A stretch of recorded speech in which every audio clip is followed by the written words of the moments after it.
And that's the end of the book. I have never been so angry. Nothing happened. Literally nothing. I read a 318 pages for nothing to happen. Hey, I hate it here. What do you mean? Hey, thank you for clicking on my video. My name is Kaylee, and this is Read, Rant, Review, where, you guessed it, I read books and I do rant reviews. Today, oh golly, we are going to be talking about The Predator by Runyx. This is a dark romance mafia book that was published in 2020. 318 pages, sitting as a filming at a 4.0 with 107,000 reviews on Goodreads. I don't think I have ever been so angry at a book. I have never felt like my time was so genuinely wasted until this book. So I'm excited to at least get something out of this experience and tell you all about it while I do my makeup and have a good time. Before I get into it, I have the same 3 disclaimers that I have on all of my videos. The first one being, this review is not for Runyx, it's not for friends, fans, family stans, anything of the like. If you can't tell already, I don't like this book, and I'm not going to be speaking well of it. If you've seen any of my other videos, usually I try really hard. Even if I don't like something or I disagree with it, I try to find good sentences to share. I try to find like a sentiment that I think is really well done or an aspect of good writing that I can highlight. Couldn't do that today. Couldn't do that. Couldn't tell you a single good thing about this book. So this is 100% not for Runyx or anybody who enjoys them. I love that so much for you if you like this. This is a very popular series of theirs. 6-book series, by the way. 6 books. People love it. Obviously, 4.0, crazy. Not me. So if that's going to offend you in some way, go ahead and click off the video and I'll catch you in the next one. The second disclaimer is that this review will contain all of the spoilers on these videos. I do a chapter by chapter, beat by beat breakdown of this book. So don't watch this video if you actually want to read this. Disclaimer number 3 is usually a content or trigger warning. The author does not provide one. Instead, the author's note reads as follows. This is the first book of the Dark Verse series. Everything about this world is going to be dark, brutal, and raw. The characters, their behaviors, and their circumstances are all direct result of their world. Morality is gray and humanity is questionable. With each book, I will be exploring more of the darkness and the good that can still exist in it. However, if you are not comfortable with that, I sincerely urge you to pause. There are adult situations, explicit content, brutal imagery, and questionable actions.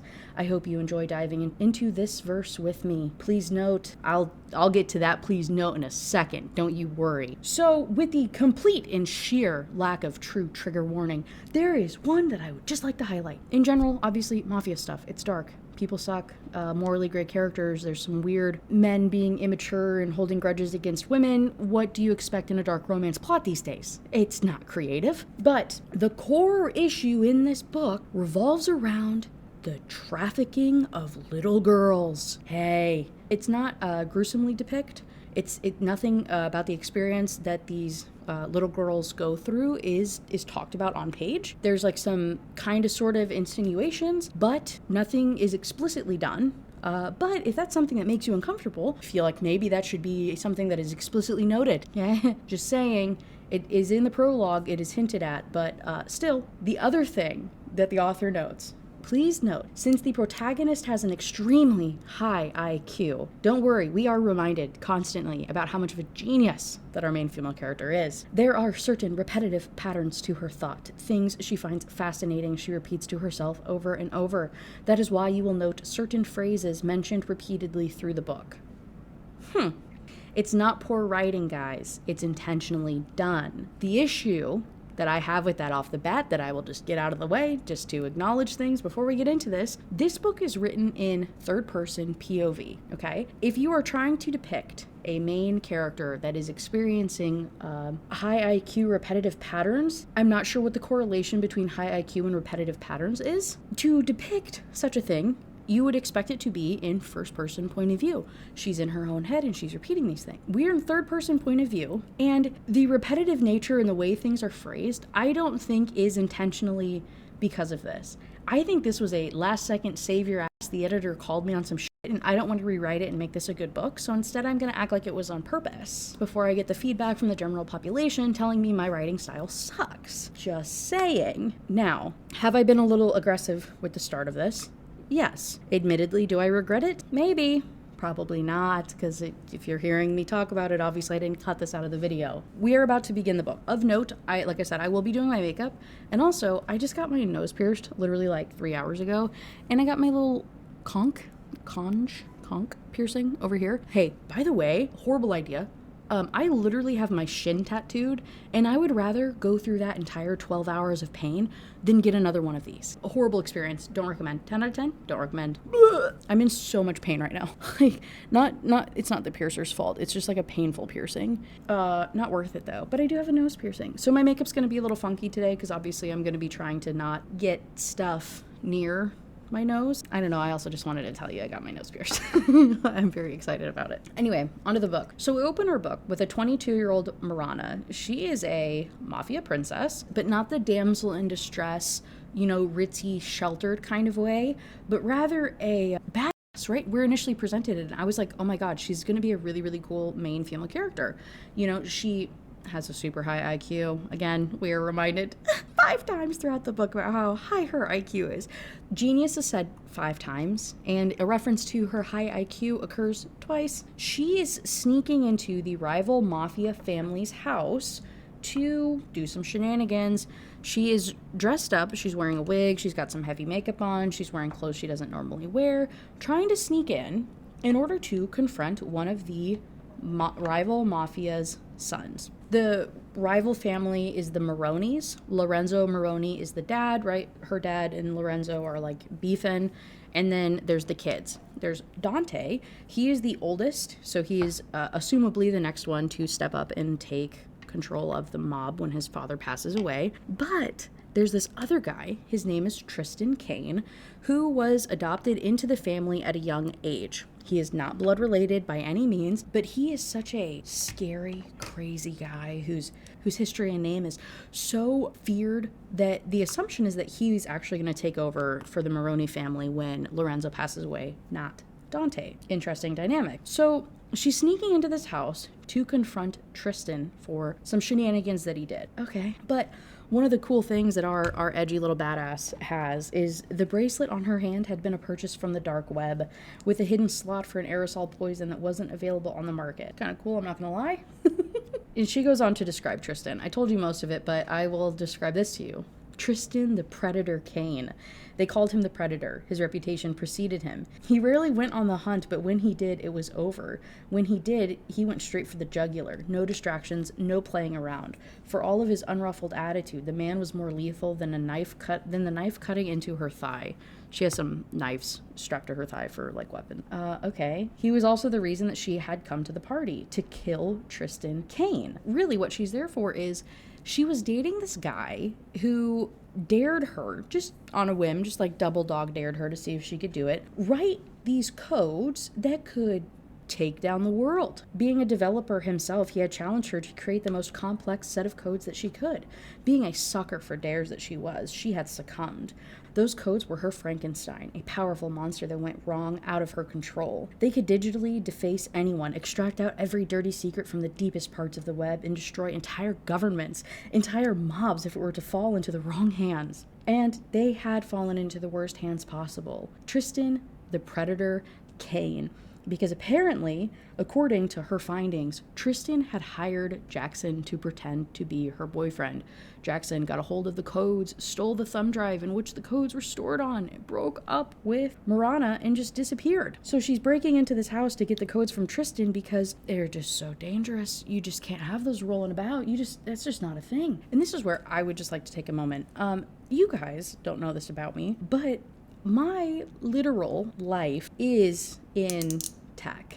My undergraduate degree is in data analytics, where that is truly my bread and butter. I look at huge swaths of data, figure out patterns and trends, and communicate them, right? Visualize it and communicate it to higher ups so that they can make critical decisions. My whole life, that is what I've done. I am knee deep in the tech industry, right? In that regard. By no means am I like an actual like systems architect or like cybersecurity person or anything, but I feel like I know enough about computers and enough about the industry to be like, what the fuck, dude? This could have been written in so many other ways that would at least be kind of, sort of believable, but just on a whim. This 22-year-old just decides that she can write a code that would somehow destroy the world depending on whose hands that this got into. So she sneaks past the guard, sneaks into where, you know, she thinks Tristan's library thing is, gets in there, gets behind him, puts a knife to his back. She's like, you twitch, you die. He completely is unfazed by this. He's like, who the fuck are you? She's like, it doesn't matter, give me the codes. He's like, what codes are you talking about? She says, you know the ones. He points to his jacket, indicating that that's where they are. And the second that she is even slightly distracted, it's just enough time. It's exactly what he needed to be able to, like, flip it and reverse it and get on top of her. And now she's in the compromised position. Her knife is gone. And he's like, yeah, seriously, I'm literally going to kill you. Who are you? Like, what do you want? She admits who she is. And he says, hey, dipshit, you're just going to break into the enemy's house with no backup, not knowing what you're doing, and you really think that that's a good idea? She's like, I need those codes. He says, I don't care. Are you even thinking of your safety? Like, if literally anybody else found you, you would be dead right now. There would be a war between the families and all of this other drama. She's like, I don't care. I need my codes. And he says, get out. There's a secret exit under the staircase. Just take the door and leave, and I'm gonna act like this never happened, and the only reason I'm not killing you is because I don't want a, family fight. But he says, you owe me. Excuse me? You owe me. What the hell for? For your life. Anyone but me, and you would not have been breathing. Marana frowned in confusion and saw his lips twitch at that, even as his eyes stared at her with a look she couldn't explain. I'm no gentleman to give you a free pass. You are in my debt. And she leaves. Chapter 2 is called Colliding. I didn't say it earlier, but all of the chapters are named some verb, right? There's scenting, colliding, sauntering, bleeding, waiting, tailing, tussling, turning, cornering, silencing, falling, running, etc. Chapter 2 in Colliding, she's thinking about her life and how stupid it was for her to go to that party last night and how she almost died, and thinking about Tristan and all this other crap when she gets a phone call. It's from her ex-boyfriend, and she didn't answer it, but he left a voicemail, and the voicemail says, Marana, please, you have to listen to me. I need your help. It's life or death. Please meet me at Huntington and 8th. There's a construction site there. 6 p.m. I'll be hiding in the building waiting for you. I promise I will explain everything. Just come alone, please. And the message had gone blank. Marana sat for an hour staring at her phone, debating the possibilities. The possibilities were very simple. Possibility 1, it's a trap. Possibility 2, it isn't a trap. Simple yet confounding. Yet utterly confounding. So this stupid bitch, can you guess what she decides to do? Marana unfortunately didn't have the luxury of taking a chance, because if he was scared and if he really knew something about the codes, then she had to meet him. She had to let him talk. She had to get the codes back. She gets ready. She's going to go over there, and she'd even worn ballet flats in case she needed to make a run for it. I think ballet flats might be one of the least conducive shoes to running. I think I would rather be wearing Crocs in sport mode than ballet flats. Can't run in those. What do you mean? I never said we were dealing with a smarty pants though. Oh wait, fuck, we did, didn't we? So she shows up to this warehouse in the middle of nowhere, this rundown abandoned place, and she notes eagles, dozens of them circling the building again and again, calling to each other, the cacophony of their voices lost in the flap of their wings against the wind. Dusk was setting in, and they kept circling the tall building, telling Marana one thing about the structure. It was no ordinary construction site. Somewhere on the premise was a corpse. She looked up at the birds, at their number, more than one corpse. You know, we could have gone with vultures. Vultures would have made a lot more sense. Why did we say eagle? That doesn't okay, you know what? I'm gonna get over it. It's fine. She shows up. There's a bunch of eagles circling, and wouldn't you know it, Jackson calls her and tries to call her over. She's like, hey, I'm not going into that big scary building where you are. You should come out here. That's really sketchy. He's like, ends up saying over his shoulder, he's like, she won't come over here. And then he gets shot. Oh God. Luckily, she has a gun with her, so she dives behind a cement block and hides, and is trying to figure out what happened and who's about to come out of this building where the boyfriend was. But before she's able to really process anything or do anything, she has a gun pointed to her head, and it's Tristan. Tristan and Dante are there. Dante is the one who shot ex-boyfriend guy, and he's like, hey, cleaning up loose ends. Tristan didn't steal your codes. Somebody went out of their way to frame him for some godforsaken reason. We don't know what's going on, but we understand how dangerous these codes are, and we need to work together to figure out what's happening and to get them back. At some point during this, Tristan ends up pinning her down. I think she was pushing back or fighting or something. She makes some joke you're pinning me down quite a bit. You just want to touch me, huh? You're nothing like the women I like to pin, and I certainly don't hate them. You don't hate me, Marana pointed out. No, I despise you. Marana blinked in surprise at the hatred in his voice, her brows furrowing. She knew they weren't fans of each other, but she didn't warrant this hatred from him. He didn't even know her. I'm not killing you only because I don't want that fucking war. Just because I cannot harm you doesn't mean that I won't. You don't even know me. He stayed silent for a long time, the hand on her stomach going lower, her heart pounding in panic as panic set in. She struggled and his hand stopped just below her navel, the gesture of a lover, not the foe, with his eyes on her. I have people who are mine, territory that's mine. Don't ever invade it. Remember that. Oh my God. So she gets up and she's like, hey, stay the fuck away from me. And she's thinking to herself, everything had its time. She would have hers. Maybe not tomorrow, maybe not the day after.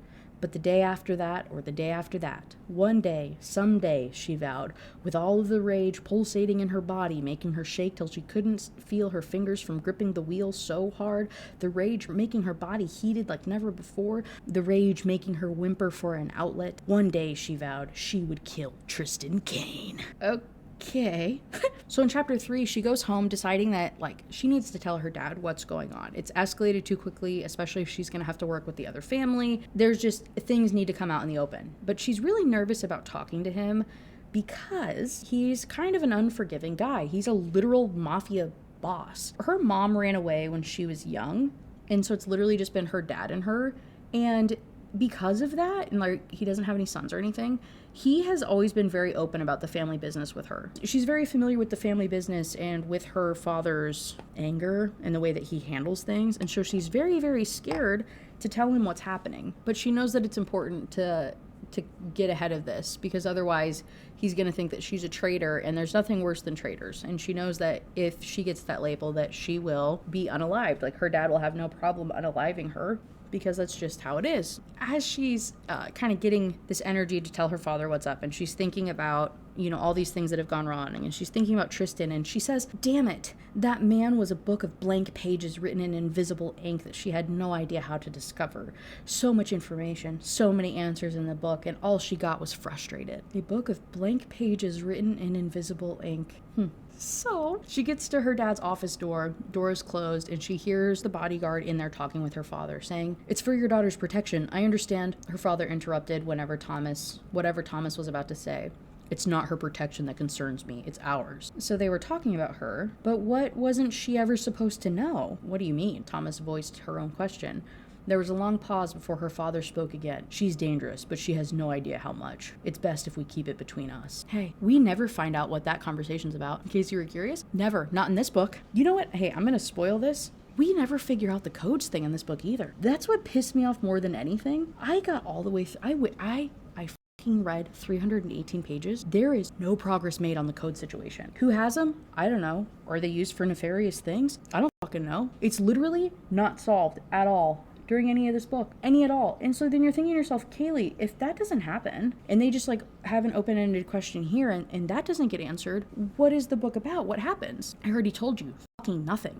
Anyway, so the door opens, the bodyguard sees her, he's like, oh, hey, I'm gonna leave now. She talks to her father, he's on the phone though, and he's like, what do you want? She's like, we need to talk. He says, I'm busy, we're going to dinner tonight at this really bougie club thing, we can talk there. He's like, okay, I guess. They go to dinner that night at this really, really bougie restaurant that all of the mafia families go to. It's super, super popular for them. She often goes there with her father, almost as arm candy. He has these clients that'll be there and they'll hit on her, and he doesn't do anything to stop the men being creepy and hitting on her and touching her under the table and stuff, and it's really uncomfortable and not very cool. But what are you gonna do, I guess? She often sticks up for herself and will slap their hand away or call them out on it, but her father doesn't do anything to defend her honor, I guess you would call it. So that's super cool, super good vibes from him. But when they're at this dinner, obviously they don't get the chance to talk because he's talking business with the men of the table, and you know how that goes. Who gives a shit about what women have to say? Halfway through the dinner, she looks up and she sees Dante's table kind of across the way. Like I said, all the mafia families are there. This is a pretty communal ground. And not only is it just Dante, but Tristan appears. Tristan sits at the table and they're kind of, checking each other out from across the restaurant. And eventually she gets frustrated with the guy that they're having dinner with because he keeps trying to touch her under the table. So she's like, fuck this, I'm leaving. She storms out, and as she's going down the alleyway with her bodyguard, Tristan appears, beats the shit out of her bodyguard, freaking knocks him out, and then he proceeds to pin her against her car, confronts her about like, oh, I didn't know your father pimped you out to his friends. Like, that's pretty shitty of him. And she's like, hey, you're kind of taking your own liberties with my body. What do you mean? You're kind of being a hypocrite right now, aren't you there, bud? Like, how are you going to talk crap about those men touching me, but you literally have me pinned to a car? And then she, for some stupid reason in which I cannot even begin to fathom, pushes him, and she's like, yeah, why don't you like mark your territory? Hold on, what does she say? She's like, are you trying to intimidate me? Why don't you just get it over with? There's a wall right there. There's even a car. Pin me down and invade my territory. Or if you hate me, as you say, hurt me, kill me. Why don't you? I already knew she was kind of dumb, right? Obviously, she was already doing some dumb shit. You just watched this man almost kill your bodyguard. You are alone in an alley, and you're gonna say that to him? He already said he despises you. He's already manhandled you multiple times at this point. And you're gonna say, invade my territory? Luckily for her, he doesn't. He just kind of scares her a little bit more and gets off of her. And eventually, he's like, hey, I warned you not to think for 1 second that you know me. And I warned you to not think for 1 second that you can scare me. Don't think that if I have the chance that I won't kill you. But that's the thing, Mr. Kane. You don't have the chance. You understand one thing. This is my territory, my city, my house. You've overstayed your welcome. Leave before you're thrown out with broken bones. One day, Miss Vitalio, I am going to enjoy collecting that debt very much. And you know what? You're going to enjoy repaying it. Oh my God. Chapter 4 is called Bleeding. And she was trying every possible combination of the permutation of ideas to track the codes, and hitting a wall every single time. Biting her lip, her fingers flying over the keyboard, Marana typed the latest codes and pressed the escape button, checking to see if the failsafe would work, and saw the screen go blank. Damn it, she says. She's all frustrated. So she's at home working on these codes, and she gets a phone call from a mysterious number. Want to take a wild guess at who it could be? It's Tristan, obviously. They have back and forth, a little bit of banter. She traces his phone call, and oh my God, he's right outside of her house, her wing of the house. Remember, we're dealing with rich mafia people. She has a whole wing to herself. He's outside of the wing of her home, and she's like, what are you doing here? He says, we need to talk business. Why is Dante not here? Because he can't do this. And then I imagine he's creeping like the Pink Panther, like across her yard, trying to like being all sneaky. I'll put up a video or like a GIF if you don't know what I'm talking about. But he starts creeping across her yard in order to break into her home, right? Gets around all of the guards, scales a tree, scales the 2 stories up to her window, and gets inside. Well, as he is doing all of this, breaking into her home, she's thinking Tristan Kane was toast, right? He's gonna get busted by the guards, like he's gonna get found out. Tristan Kane was toast, but he was one smooth toast. And she's like, hey, so what the fuck is this about? What are you doing here? He says, you broke into my house. I figured I'd repay the favor. She says, okay. You got me there. The business that he's there for is to tell her, we don't know who took the codes. We don't know if it was someone in one of our camps, like maybe it was one of our family members. Like, I'm not sure why they're trying to blame me. So it could be somebody from our family. It could be somebody from yours. So we need to not tell anybody what's going on until we get to the bottom of it, because we don't know who's the good guy and who's the bad guy. She's like, oh, well, I was going to tell my dad. And he's like, well, not going to do that anymore. Like, this has to stay between us. More, back and forth and angst between the two of them. And eventually he does something and gets distracted. And so she swipes her feet under him and knocks him off of his feet to try and attack him and put a knife up to him. You can imagine how well that goes. But eventually at the end of it, she's like, fine, I guess we have to work together then. She's like, under one condition, I work with Dante. I'm not working with you ever again. Does this as he's holding the knife. Like I said, right? She pinned him down. He got up. He confronted her. He's holding the knife that she was going to like threaten and stab him with. So he's like actively bleeding as he's making this promise to her. The sight should have filled her with satisfaction that he had agreed to her terms. Should have filled her with What? Hold on. The sight of it should have filled her with satisfaction. That he had agreed to her terms should have filled her with satisfaction.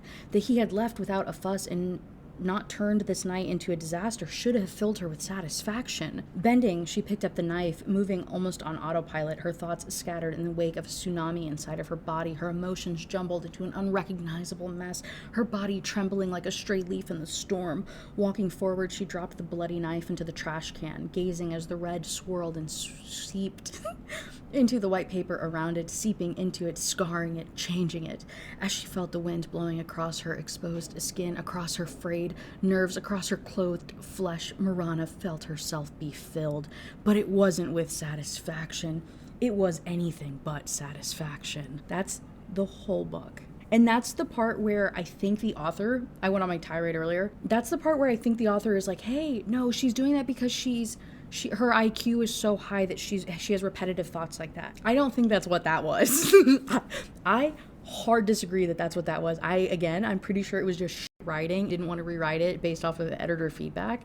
And so they gave a little caveat sentence at the beginning there, like a little caveat author's note at the beginning. There is no fucking way somebody wrote that on purpose and thought that that was good writing or that like conveyed anything, right? Am I being a bitch? I am, obviously, but like, am I wrong? I don't think so. Jesus Christ.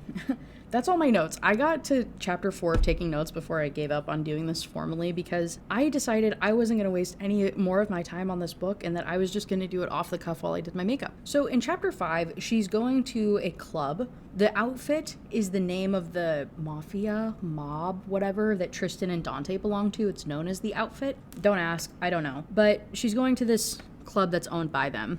So it's a big deal, right? She's in enemy territory. And she doesn't really understand why they're enemies because back in the day, the families used to work together. They had this alliance. They were buddy-buddy.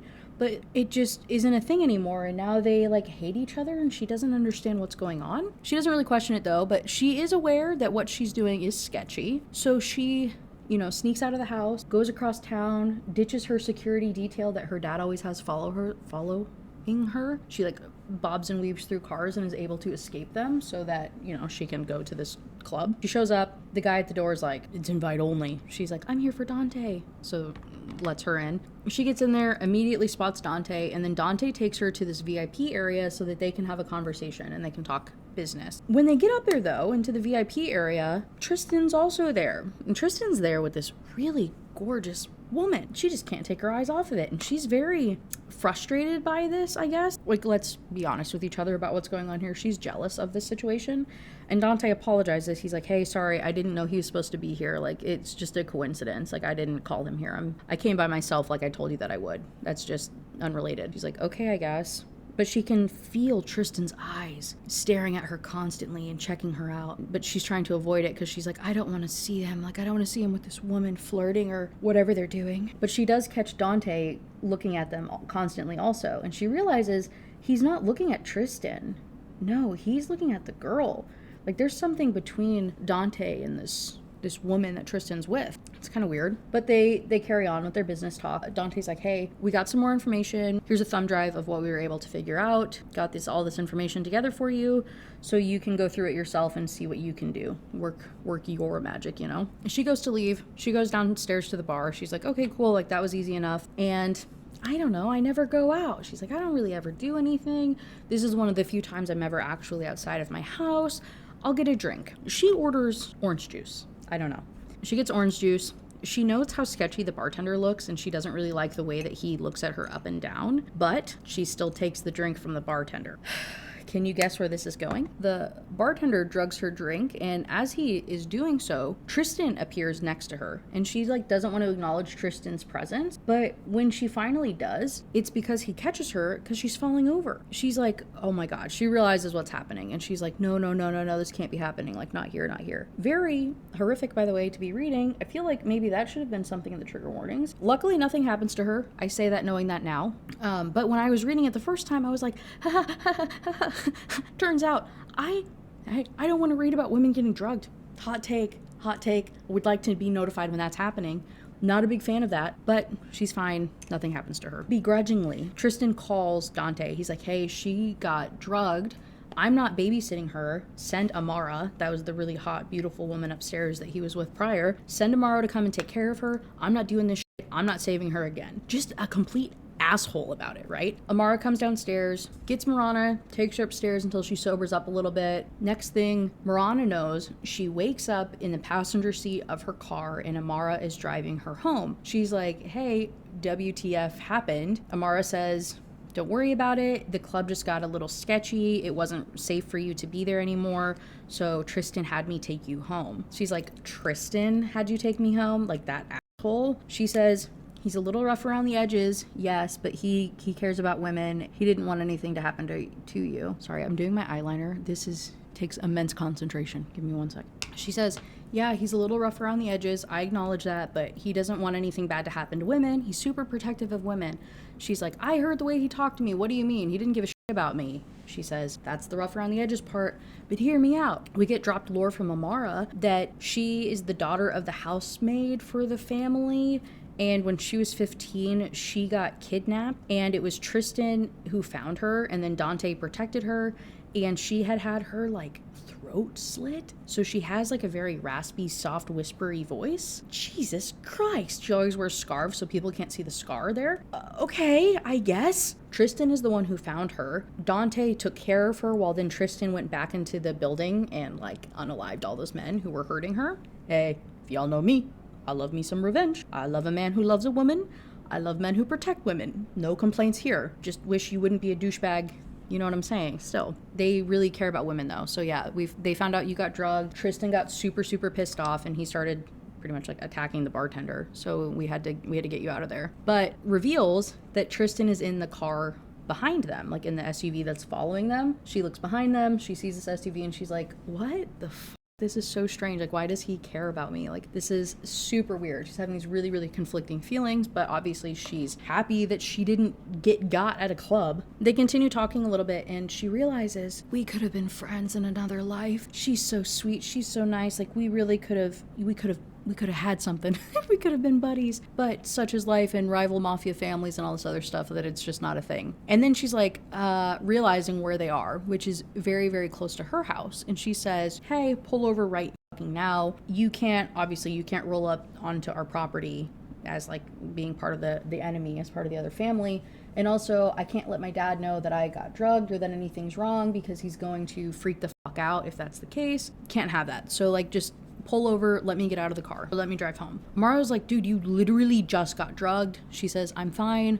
I'll just relax for a minute. I'll make sure I'm good. And then I'll drive myself home. Amara doesn't really have a choice. So she does just that. She gets out of the car, hops into the SUV that pulled in behind them. And the SUV turns around and goes back to said club. Marana is sitting in her car, sitting in her vehicle, just contemplating life, thinking about everything that's going on, trying to, it's not sober up, but I guess like recover from the drugging a little bit more before she goes anywhere. And next thing she knows, the SUV comes back and it's parked directly behind her on the side of the road, but it's really close to her and it's tinted really darkly. And so she can't tell who's in the car. She's like, I don't know if this is like Tristan and that family again. I don't know if it's, a bad person, like somebody's here to try and like unalive me. Like we're pretty close to my house, but really just bad vibes from this SUV. And she's really scared. But eventually she does decide to move. She's like, well, I don't really have a choice. I guess I'll just try to get home as fast as I can and hope this person doesn't like unalive me before I get there. She starts driving. The SUV is driving erratically behind her. She feels like it's trying to drive her off of the road and she doesn't know what to do. Luckily, she doesn't need to know what to do because before she knows it, this mysterious motorcycle comes flying down the road, inserts itself between her car and this SUV, and then whips out a gun, shoots out the tire of said SUV. Oh, okay, cool. So the SUV then frantically turns around and she pulls over to the side of the road while they turn around. I don't know, honestly, how this unravels is very confusing because it's like, oh, he pulled up beside me and he did this and he did that, but also you're driving down a road, but you're not that far from your dad's house. Are you pulled over still? Did you pull over in the middle of someone being shot at? I don't know what's happening. What matters though is the biker pulls up beside her. She realizes that it's Tristan and Tristan starts calling her. She's ignoring it because she's like, I don't know what to do about this. And she's just gripping her steering wheel, like white knuckling it. And he just keeps calling and calling and calling until she eventually answers the phone call, but he's just breathing. He's not talking to her whatsoever. And so she hangs up. He calls her back immediately and he's like, hey, I told you to never hang up. Like, don't you ever end my phone calls. Yeah, I don't like that. She's like, who was in the SUV? I'll find out after I get back. You don't have to escort me. I told you. I don't do that gentleman thing. Then what are you doing? Making sure the information in your little bag doesn't fall into the wrong hands. She's like, of course, that's why. Like, I don't even know why I thought he could have been a gentleman. Like, that's the only reason that Amara even drove me home this far. Like, it's literally, it's not about me. He doesn't give a shit. I don't even know why I thought he was possible of human emotion. He's literally just doing it for this whole codes thing that's happening. She eventually gets to her home. She's pulling in through the gate, and so he continues driving by, and he says, there was another reason why I followed you tonight. What? No one else gets to kill you, Miss Vitalio. The last face that you see before you die will be mine. When it comes to death, you're mine. Then, for the first time, he cut the call. And that's supposed to be hot? That's supposed to be sexy? Okay. So in chapter 7, she gets home. Her dad knows that she was at the club. The people found her, tracked her or something. I don't know. They know where she was, though. And he's like, hey, what the fuck? She's like, don't worry about it. None of your business. He says, it is my business, actually. Like, what are you doing? She says, don't know, don't care. It's like, get over it, okay? Just trying to fucking die. That's fine. Her dad and her have a blowout fight, more arguments, more tension between them, whatever. The next day, she keeps working on the codes, and eventually Dante calls her, and Dante's like, hey, can you return the drive that I got you? Like, if you did all the stuff that you need to do with it, you think you made some progress, you think you figured something out, can you return it? I want to make sure that we have our information back. She's like, yeah, that's fine. Like, I'll meet you wherever. So she has to go to their side of town or their city, their part of the city that they're like territory of, to return this thumb drive. But she's being followed super, super closely by the security detail that her dad sent, because he was like, hey, if you're not going to tell me who you're with and what you're doing, I'm going to like triple the security that you have, and they will follow you. Like, you're not going to lose them this time. She says, good luck, bitch. Hops in her car, drives over. She's not able to shake him. And so she calls the only person that she knows can help her, which is Tristan. They stay on the phone the whole time. He rolls up in his motorcycle, gets between her and the security detail, tells her to gun it. She does. She keeps running around, and she ends up in the parking lot of penthouse building where he and Dante stay at. I don't know. I don't care to understand, and I'm not going to reread it. If you care to read this book, you can. It's on Kindle Unlimited. But she ends up in this parking lot with Tristan. Gets there a couple minutes later on the bike. He gets off the bike, and he's talking to her, and she's like, hey, why do you hate me? Like, what's that about? And then he stills suddenly because he senses something. Immediately puts his hand over her mouth and like pulls her behind a corner. And there's 3 guys that are approaching them in masks that are trying to like attack them. He ends up taking 2 of them down. She shoots a guy in the kneecap. Then he ends up snapping some necks because they won't tell him who they're with or what they're there for. Obviously, they're there to get the thumb drive, or they're there to attack Marana. But like, he's like, what the Nobody tells him anything, so he ends up like unaliving all these people. And then she gets over to her car, and they slashed the 4 tires of her car. And she's like, this was my favorite car. This car is my baby. This is the one thing, like, I paid for it with my own money, and this is the only thing I care about in the world, and they destroyed it. Oh my God, this is so horrible. Freaking out about it. She's like, okay, that's fine. I'll just get an Uber. He says, Ubers don't come to this part of town. She says, okay, surely you have like a car that I could borrow then? He says, no, the weather's like really bad. Like the storm's getting pretty rough. In which case I'm like, are you not in a parking lot right now? What do you mean the storm's getting too rough to drive? Are we not outside? What's happening? Hello? She says to his response though about the weather getting bad, oh, you're worried about my safety? He says, no, I'm worried about my car. She's like, oh, my bad. Okay. Yikes. And then he says, looks like you're staying here, Miss Vitalio. And in chapter 8, he takes her to his penthouse apartment thing. She gets up there. It's absolutely beautiful. There's a whole view of the skyline of the city. And she's just like absolutely blown away by how gorgeous this space is. And then he leaves her alone. Doesn't really talk to her. They, honest to God, do not talk very much at all in this entire book. Like, he actively avoids and hates her for like 90% of this book. They get into the apartment and she's like, oh, is that wise? Like, you're just gonna leave me alone? Thinking like, oh, you're just gonna have the enemy here? Like, I could go through all your stuff. He's like, I don't have anything worth stealing. You're free to do whatever. There's the guest room. She goes in there, gets settled, and then she starts moseying around the apartment because she's like, I said I could go anywhere. Goes up this staircase, this spiral staircase, ends up in his bedroom, like in the master bedroom. He gets out of the shower. He has a towel around his waist, so she's just checking him out. And his back is all marred with scars and burn marks and bullet holes, and she's like, oh my God, he's so hot.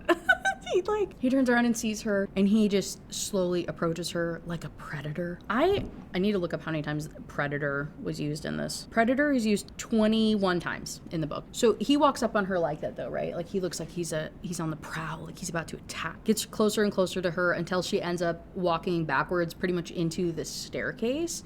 And she's about to fall. He catches her, he pulls her up, and they're all like face to face, skin to skin and stuff. And then there's this continued just tension brewing between them, like sexual tension brewing between them for some godforsaken reason that is so forced. But luckily, right before they smooch or something happens, her father calls. She runs downstairs, picks up the phone, and he says, "You slipped your detail."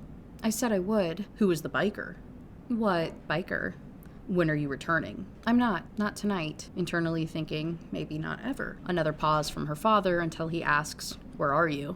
"Since you seem you cannot grasp it, I'll spell it out for you, father. I am not a dog you think you can leash. I'm an independent woman, and if I say I'm not returning tonight, that's it. I know it's not out of care that you ask. Your independence is an illusion that I've let you sustain, Marana. I will find out who he is, and I will have him killed." For the first time in the conversation, Marana felt a sliver of amusement. She hated Tristan Kane, but the thought of him facing off with her father somehow didn't seem like the best course for her father, and she should have felt bad about not rooting for her own flesh and blood. All she felt was cold.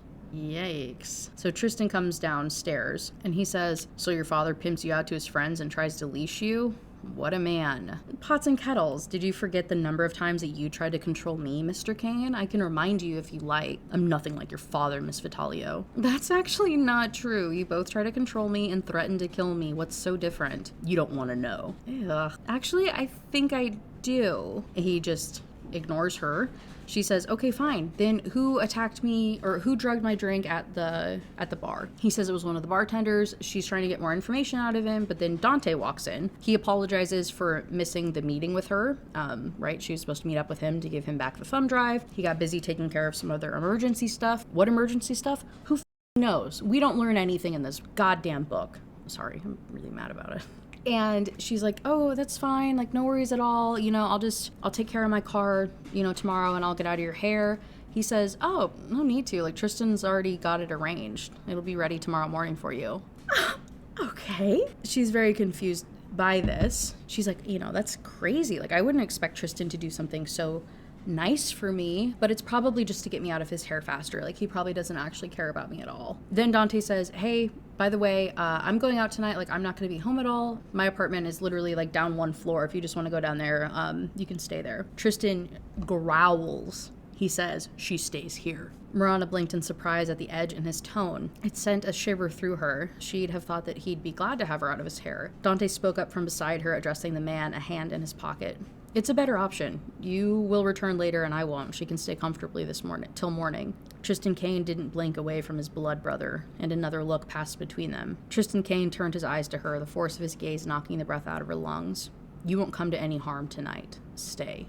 She does. She stays at Tristan's apartment, and later that night, she is sitting in the living room in front of the great big, like, floor-to-ceiling windows looking at the skyline, and it's pouring rain.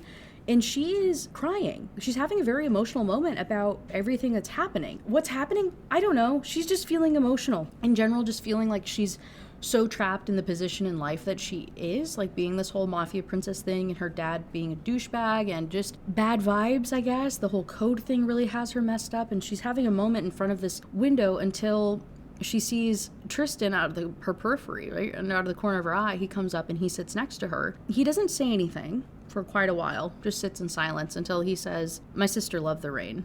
"I didn't know you had a sister." "I don't anymore." Some more silence until she says, "My mother loved the rain." "I thought you had a mother." "I don't anymore." Yikes. "Why did you want me to stay here?" He doesn't say anything. She says, "Dante was right. I could have been safe and comfortable there." "You are safe and comfortable here." For tonight." "For tonight." "Oh." The chapter ends with her thinking that, this was a dark, stolen moment against the glass wall that she would remember but never speak of. It was this truth that they had in the night, and when the sun rose, it would be broken, but she would never forget this moment that they shared. She would remember it because in that moment, something inside of her shifted utterly, because in that moment, the enemy, the man who hated her more than anything, had done what no one had ever done. In that moment, the man who'd claimed her death had given her a glimpse of life by doing something he probably didn't even realize he'd done. In that moment, the enemy had done what no one had ever... In that moment, the enemy had done what no one ever tried to do for her. He had made her feel a little less lonely. The moment would be over when the sun came out, but for that silent moment, something inside her beyond her own understanding, even as she hated him, shifted. My guy? If I have to read duplicative language, how many times did I read the word shifted? 2, 3, 4, 5 times in this little paragraph, and I think there was some above that. My guy, that's not intentional. I absolutely refuse to believe that was an intentional thing to convey her high IQ. No, I'm not believing it. I'm not believing that shit for a second, bro. Anyway, in chapter 9 In chapter 9, it's the following morning. So in that morning, she wakes up and Tristan is already gone. He and Dante are investigating some warehouse thing, but Amara's there. Amara's in the kitchen. She and Amara are hanging out BSing. The boys come back. They found some weird stuff at the warehouses in Tenebrae. I guess that's their region that their mob is in control of. I don't know. Nothing's ever explicitly explained. Who freaking knows? That's a place that they run, though. That warehouse had been owned by one of our local competitors a long time ago, except for the equipment my men found belonged to another gang. We can't figure out who used it yet. So there's just some weird, mismatchy dead ends with some questionable things happening. She says, okay. Dante says, we're looking into it. We'll give you updates if anything happens, but here's your car keys. It's ready to go, and she leaves. When she goes home, she steps foot into the house and she can just tell it's off, that something is direly wrong. I thought her dad got killed, honestly. I was like, oh my God. I hated this book so much. I'm going to rewrite it in my head for you. So I'm going to tell you what should have happened. So she gets home and she's noting how weird the air is, the stillness in it. I thought her dad died. He didn't. He's alive. But as she's going through the house, she's thinking she was going to leave. The moment the codes were found, she promised herself that she was going to run away and disappear, change her identity, make a life for herself, just like she wanted. She was going to go someplace far, far away and make friends without hesitation, meet men and have fun, and live without death dangling every day over her head. She's going through the house. Eventually, she spots her father. Her father waves her over. He says, hey, we're going to that bougie-ass restaurant again tonight. Look cute. We're taking my car. We're going together. Usually they would go in separate cars so she could throw her little fit and storm off. Not the case tonight. It's kind of weird, but it's fine. He says it's important that we arrive together. Marana had bitten her tongue and gotten in the car, and now she sat at the restaurant, realizing why her father had wanted them to arrive together.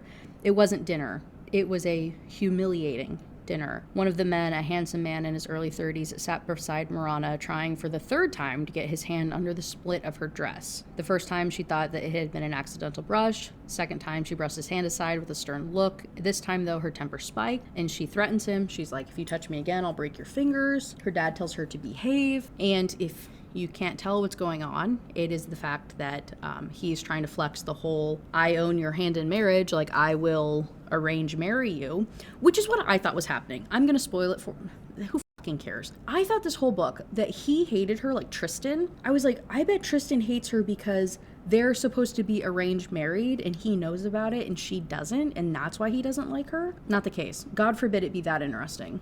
It's actually a lot.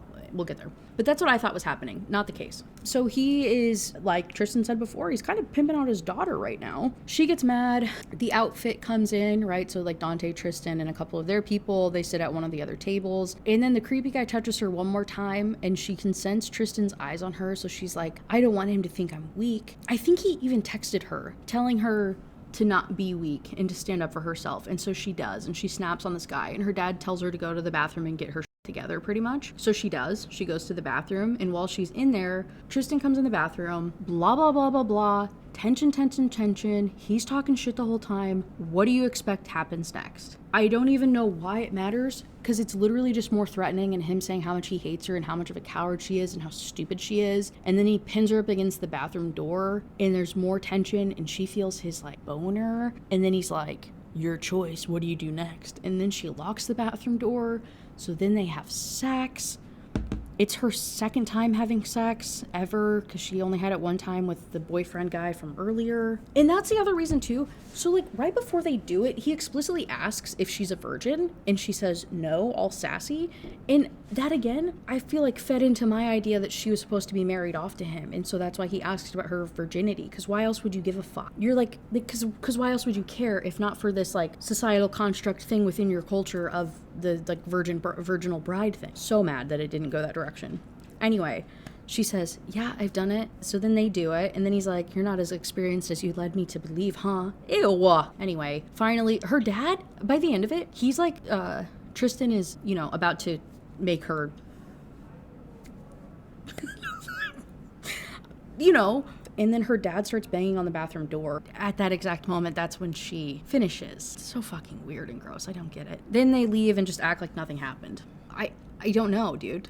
There's no tension. It came out of nowhere, but she was into it. But then she was really ashamed of it because he just kept talking crap the entire time. When they finish and they're like actually finally leaving the bathroom and stuff, he says, break his arm next time. Touch me again and I'll break yours. Once was more than enough, Miss Vitalio. I'll tell that to the notch on my bedpost, Mr. Kane. Ew. So they get out to the like dinner tables and they're texting now. And Tristan is like, how many notches does that bedpost have? Ew. She says, all you need to know about my bedpost is simple. And that is, you'll be on it just once. Been there, done that. God. So she goes to leave toward the end of the night, storming out and stuff. And she gets one more text message from Tristan. And it says, apparently you're not out of my system, Miss Vitalio. Her heart begins pounding at this idea that she's not out of his system. And maybe there is something between them. Oh my God. And then her father walks up behind her. Her father stopped her before she'd processed the text message, his eyes dark, cold, icy on hers. Her stomach dropped again for an entirely different reason. What were you doing with Tristan Kane? Dun, dun, dun. In chapter 11, she's like, who's Tristan Kane? They're in the alleyway out back behind the restaurant getting into their cars, and Dante walk out. Her father nodded once in that polite warning way reserved for enemies who were in his territory and he couldn't do anything about it. Dante nodded back in that polite way that gave her father the finger. Marana resisted the urge to smile at the way that it riled her father. Dante's eyes shifted to her, then for a second he nodded to her in a way that she'd always seen him nod at her. What? Marana didn't nod back, but standing there with the realization that her enemy was more respectful of her than her own father stung. What? Okay, and so then Tristan comes outside. They have a pissing contest, essentially. Like, Tristan and her dad just stare at each other across this alleyway and, like, won't blink or get in the cars or do anything stupid. And she's, like, flattered by it, but also, oh my God. So her dad tells her to get in the car. They get home. They start arguing. He's like, what were you doing with Tristan Kane? She says, I was having sex with him. Tell me the truth, he demanded. I told you, I was having wild sex with him in the bathroom with you right outside. Her father sighed. No, you weren't. You're not that kind of girl. I raised you better. You didn't raise me at all. What about the man on the bike? Who was that then? Oh, I slept with him too. Enough, her father said. If you think I will not bring a doctor and have you checked, you are mistaken. I dare you. You even think of bringing a doctor to violate me, and I'll shoot her in the head and anyone else who comes near me. I've given you too much independence, too much, and it's time to put it to a stop. Try to lock me in, and I will dump a heavy file on you right in the FBI's lap and serve you up like meat. Her father gritted his teeth. Oh, I would die too, and I would take you down with me. Keep your nose out of my business, or I'll put mine in yours, and you wouldn't like it, Daddy. Ew. What? And then he says, you should have died. What? What was he talking about? She couldn't ask. She stumbles back because he kind of like jumps at her a little bit, twists her ankle, and starts to fall down the stairs, and her father's like holding her hand, or like her arm. And then he lets her go. Doesn't push her, but lets her tumble down the stairs. In that split second, Marana knew the stark difference between her father and Tristan Kane. His grip loosened deliberately. She fell back, her eyes widening down the stairs. She's all bruised, all super busted up, takes her shoes off, and is able to swallow down the pain, her busted ribs, like just incredibly obviously falling down a marble staircase up. Her dad was just at the top watching her, and then he walked away. Wouldn't have cared if she would have died or not. Was probably hoping that she did, right? Pulling out of the driveway without sparing the cursed house a glance, she drove out into the road into the deep night, the moonlight bathing the way, trees lining on either side as she drove and drove away and away, her tears torrential. She doesn't know where she's going. She's just kind of driving into the night. Eventually, though, she ends up back at the penthouse, right? Dante and Tristan's house. And she's in the parking lot. The guards had waved her in since they had just seen her car yesterday, the day before. I don't know, like super recent, so they know who she was. So she gets in there and she parks in the parking garage, and she's just sitting in her car crying, kind of having a moment. She's like, I don't really want to go inside, but I don't know where else to go, and I can't just like sit in my car anywhere else and be safe. Eventually, Dante comes out and he sees her and he's like, hey, what? She gets out of the car. He sees that she's all bruised and he's like, oh fuck. Hangs up the phone call that he was on. He's like, hey, like, are you okay? What's happening? She says, nothing. I'm gonna go to my friend's house. He obviously knows she doesn't have anywhere else to go. Why else would she be here? She keeps pushing back. And then eventually he's like, Marana, I don't have all night and I cannot leave you like this. Like, please just go up to the penthouse and rest. So then Dante pretty much forces her into the elevator, forces her to go up to Tristan's like penthouse floor. And as it's going up, chickening out, she's like, okay, the doors are open. I'll hit the button immediately. I'll go back downstairs. I'll get in my car and I'll leave. He won't even see me. Obviously he does. He's literally outside of the elevator waiting for her. She goes inside. He is pissed. She has not ever seen him with this particular rage that's going on with him.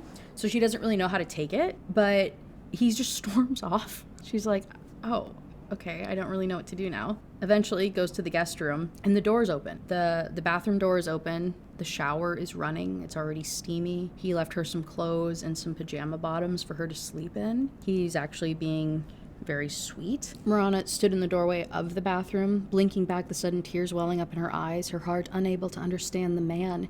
He hated her, she had no doubts. He had claimed her death, and he had tried to fuck her out of his system. He had not spoken a word to her, not even looked at her, and yet there lay the evidence of kindness that was completely at odds with everything she knew about him. What do you mean he didn't even look at her? You literally just spent so much time talking about his eyes. For example, she describes his eyes as blue and glacier and whatever.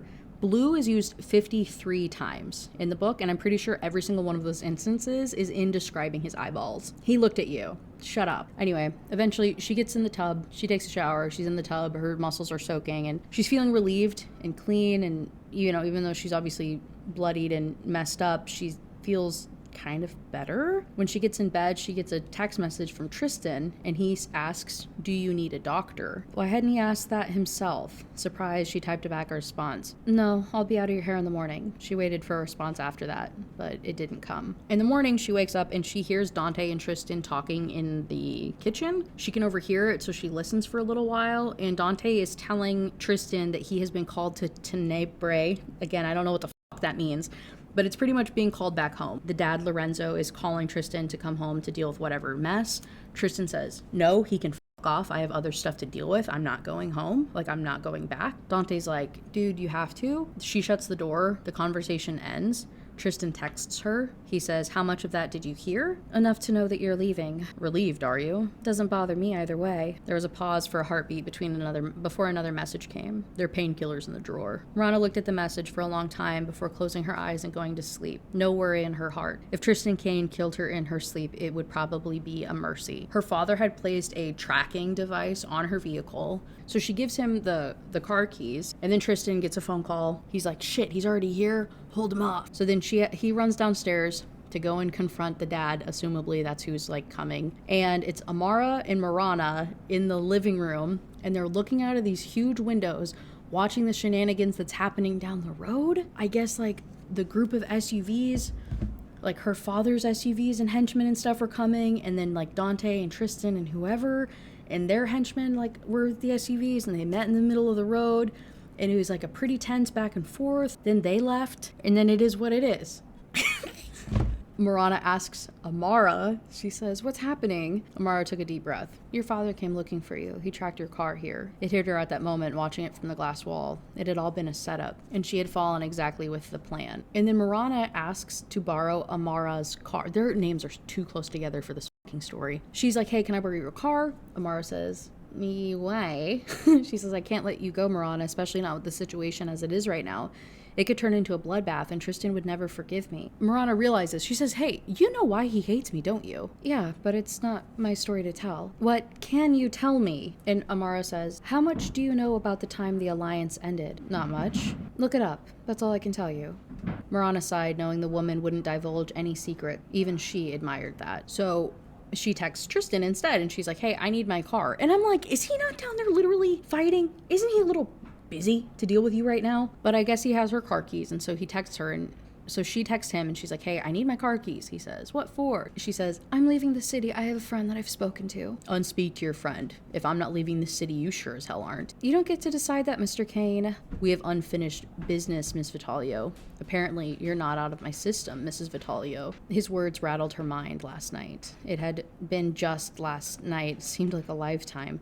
Deliberately misunderstanding his words, Marana typed a response. I'm done with the codes. He says, I wasn't talking about the codes. I meant our business. We are done. Is my father gone? With more bruises on his face than yours. Marana's eyes flew up, locking with his. They are in the same room and they are texting. Marana's eyes flew up, locking with his. He'd hit her father? Was he insane? And seriously, what was she doing? Predators scented injured animals and attacked. He'd attacked her father. And yet, there she was, in the den of the deadliest predator, one who had told her in no clear terms, what? Hold on. This isn't me stroking out. This is a bad sentence, okay? And yet, there she was, in the den of the deadliest predator, one who had told her in no clear terms that she was his prey and his prey alone. There she was injured, bleeding, and vulnerable in so many ways, and yet she felt safe. Okay, hold on, let's revisit this. Had told her in no clear terms. I'm pretty sure it was clear terms. He said, I'm going to kill you. So what do you mean in no clear terms? Do you mean in no uncertain terms? Do you mean, I think that's what we meant. It's like later that night or the next day or something, and she overhears Dante and Amara and Tristan having a conversation in the kitchen. I think it's before dinner time. They're talking, and they're pretty much telling Tristan, like, hey, she can't keep staying here. Like, her father is gonna spread some crazy rumors about us kidnapping her. Like, this is gonna go sideways, and she doesn't know the truth. Tristan's like, shut the fuck up. He's like, she doesn't, stop it. So they're at dinner. They're all sitting at the dinner table when that part comes up, you know, the eating and whatnot. And they're like, hey, you need to tell her the truth. And he's like, get out of my house. Amara and Dante kind of tuck their tail between their legs and leave because they know that there's no reasoning with Tristan, his crazy self. Now it's just Marana and Tristan eating in silence. And eventually she's like, when did the alliance end? His eyes flared momentarily with something that was such an intense mix of hatred and pain that she couldn't differentiate between them. And then his eyes blanked completely. Just blue orbs. Just blue orbs looking at her with a quiet consideration, no emotion. 20 years ago, he spoke quietly. Oh, she said dumbly, then zipped her lips shut, not knowing what more to say. Thank you for the meal, Mr. Kane. He didn't utter a word, just tilted his head to the right. Eventually, the silence is a little too awkward after dinner, so she goes back to her room and she's thinking Dante was right. Like, I can't stay here anymore. Damn the codes, damn her father, damn everything. I'm done, I'm leaving. She could feel him sinking his clutches deeper and deeper into her, and it was scarier than the impending mob war. She pretends to go to sleep, right? She's in her room playing the part, waiting for Tristan to also go to bed. She'd already used her hidden bank account to buy herself a one-way ticket to the other side of the globe, where she would be completely anonymous. She needed to go there.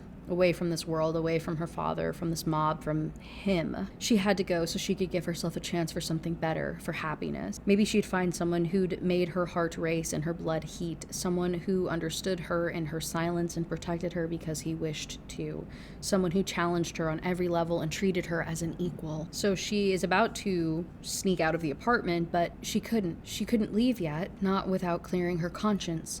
So she texts him because she's like, yeah, he said we had unfinished business. Like, I need to close the loop. I need to circle back.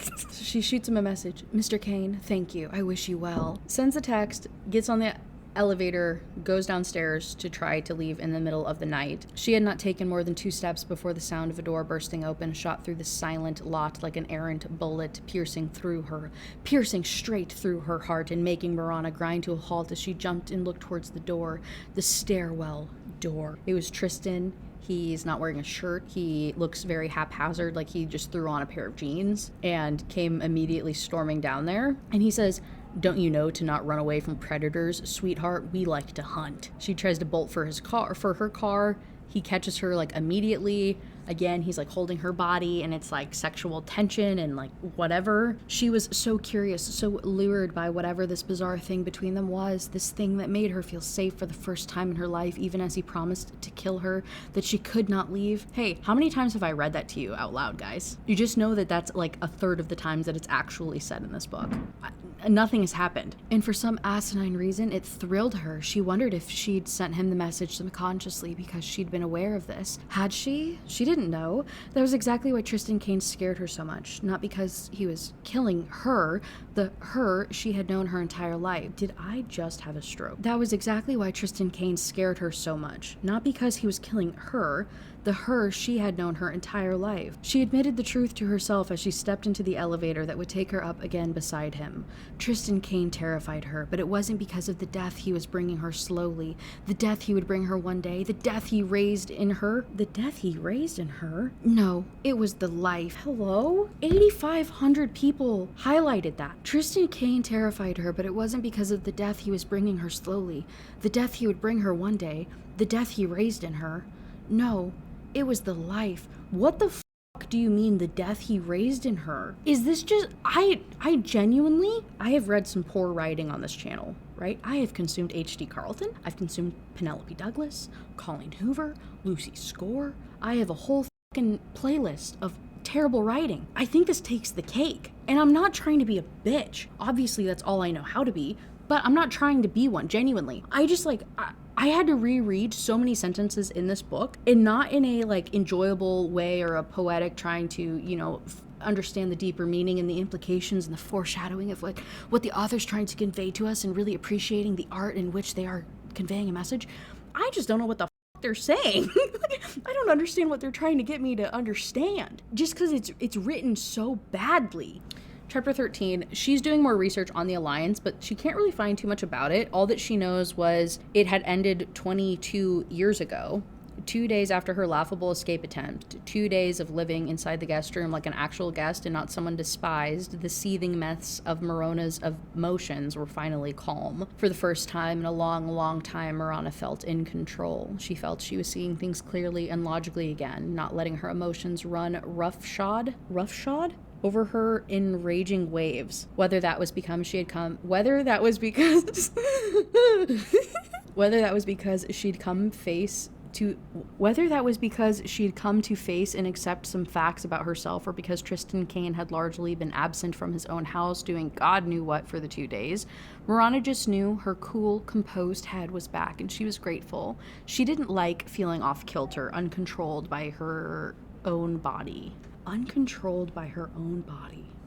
The one thing, though, that she's getting a little sketched out about is the fact that her father really hasn't reached out to her, nor has he retaliated or done much of anything. So she's getting a little bit antsy. Like, that wasn't like him. Her father made statements. He retaliated in ways that set examples. Knowing that, right, knowing Lorenzo, Moroni, and like the outfit and how vengeful that they are, she's kind of concerned about this pending mob war, but also not much she can really do about it, and she knows that Tristan would take care of things and Tristan will protect her. So instead, she focuses on 2 things that she can do, which is finding the codes and figuring out the end of the Alliance. She changed the plans and decided that she was going to write a new set of codes and create software that would completely undo the effects of the original codes the moment that they were initialized. Although she wasn't really clear on how she was going to go about it, she knew she had both the capability and the incentive. And since Tristan Kane had been a ghost in his own house, Morana called Dante after waking up to discuss this with him. Okay. She goes on to fill us in a little bit more about the Alliance. The Alliance had been in place for so long, peaceful and beneficial to both of the families involved. So why exactly had it ended? What had happened after 22 years that had led to the end of one of the most lucrative associations in mob history? There hadn't been any wars. Morana had researched for those, and the last known war between the 2 families had been more than 50 years ago.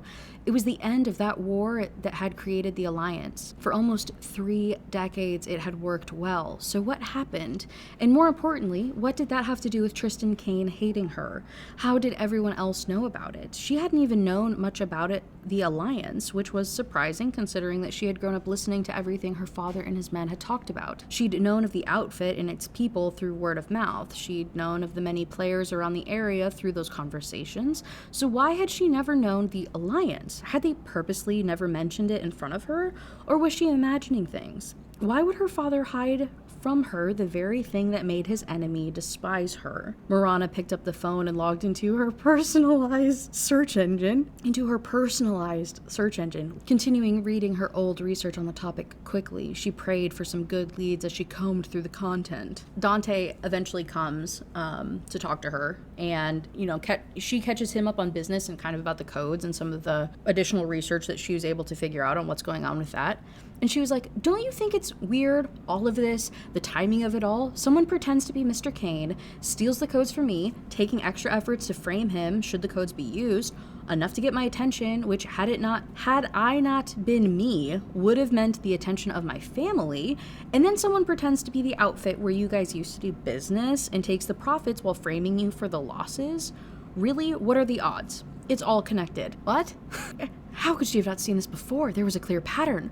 There was one person or one group doing all of this, one mastermind, but who were they trying to frame? Tristan Kane or the outfit? Was it personal or was it bigger than that? And how did she figure into all of it? Dante sat in stunned silence for a whole minute, absorbing what she'd said, the implications of what she had said, going through his head at breakneck speeds. She could feel it even though his face refused to betray a thought. He and his blood brother were certainly alike in that regard. He's like, okay, cool, we can keep looking into that, but what are we going to do if we can't figure out the codes? She says, I'm going to write a fail-safe system, like we said earlier, that if the other one initializes, this one will undo all of the bad things. I don't know. She says, but I need my equipment. I need my stuff from my house. He says, that's fine. We'll get it handled. What else do you need? She says, nothing. They come to this conclusion right as they're wrapping up the conversation. Tristan comes in through the door, doesn't make eye contact with her at all, completely avoids her. His eyes never moved in her direction from the other man, he was just staring down Dante. And Marana forced herself to not move, not to attract his attention, not to allow him to influence her emotions.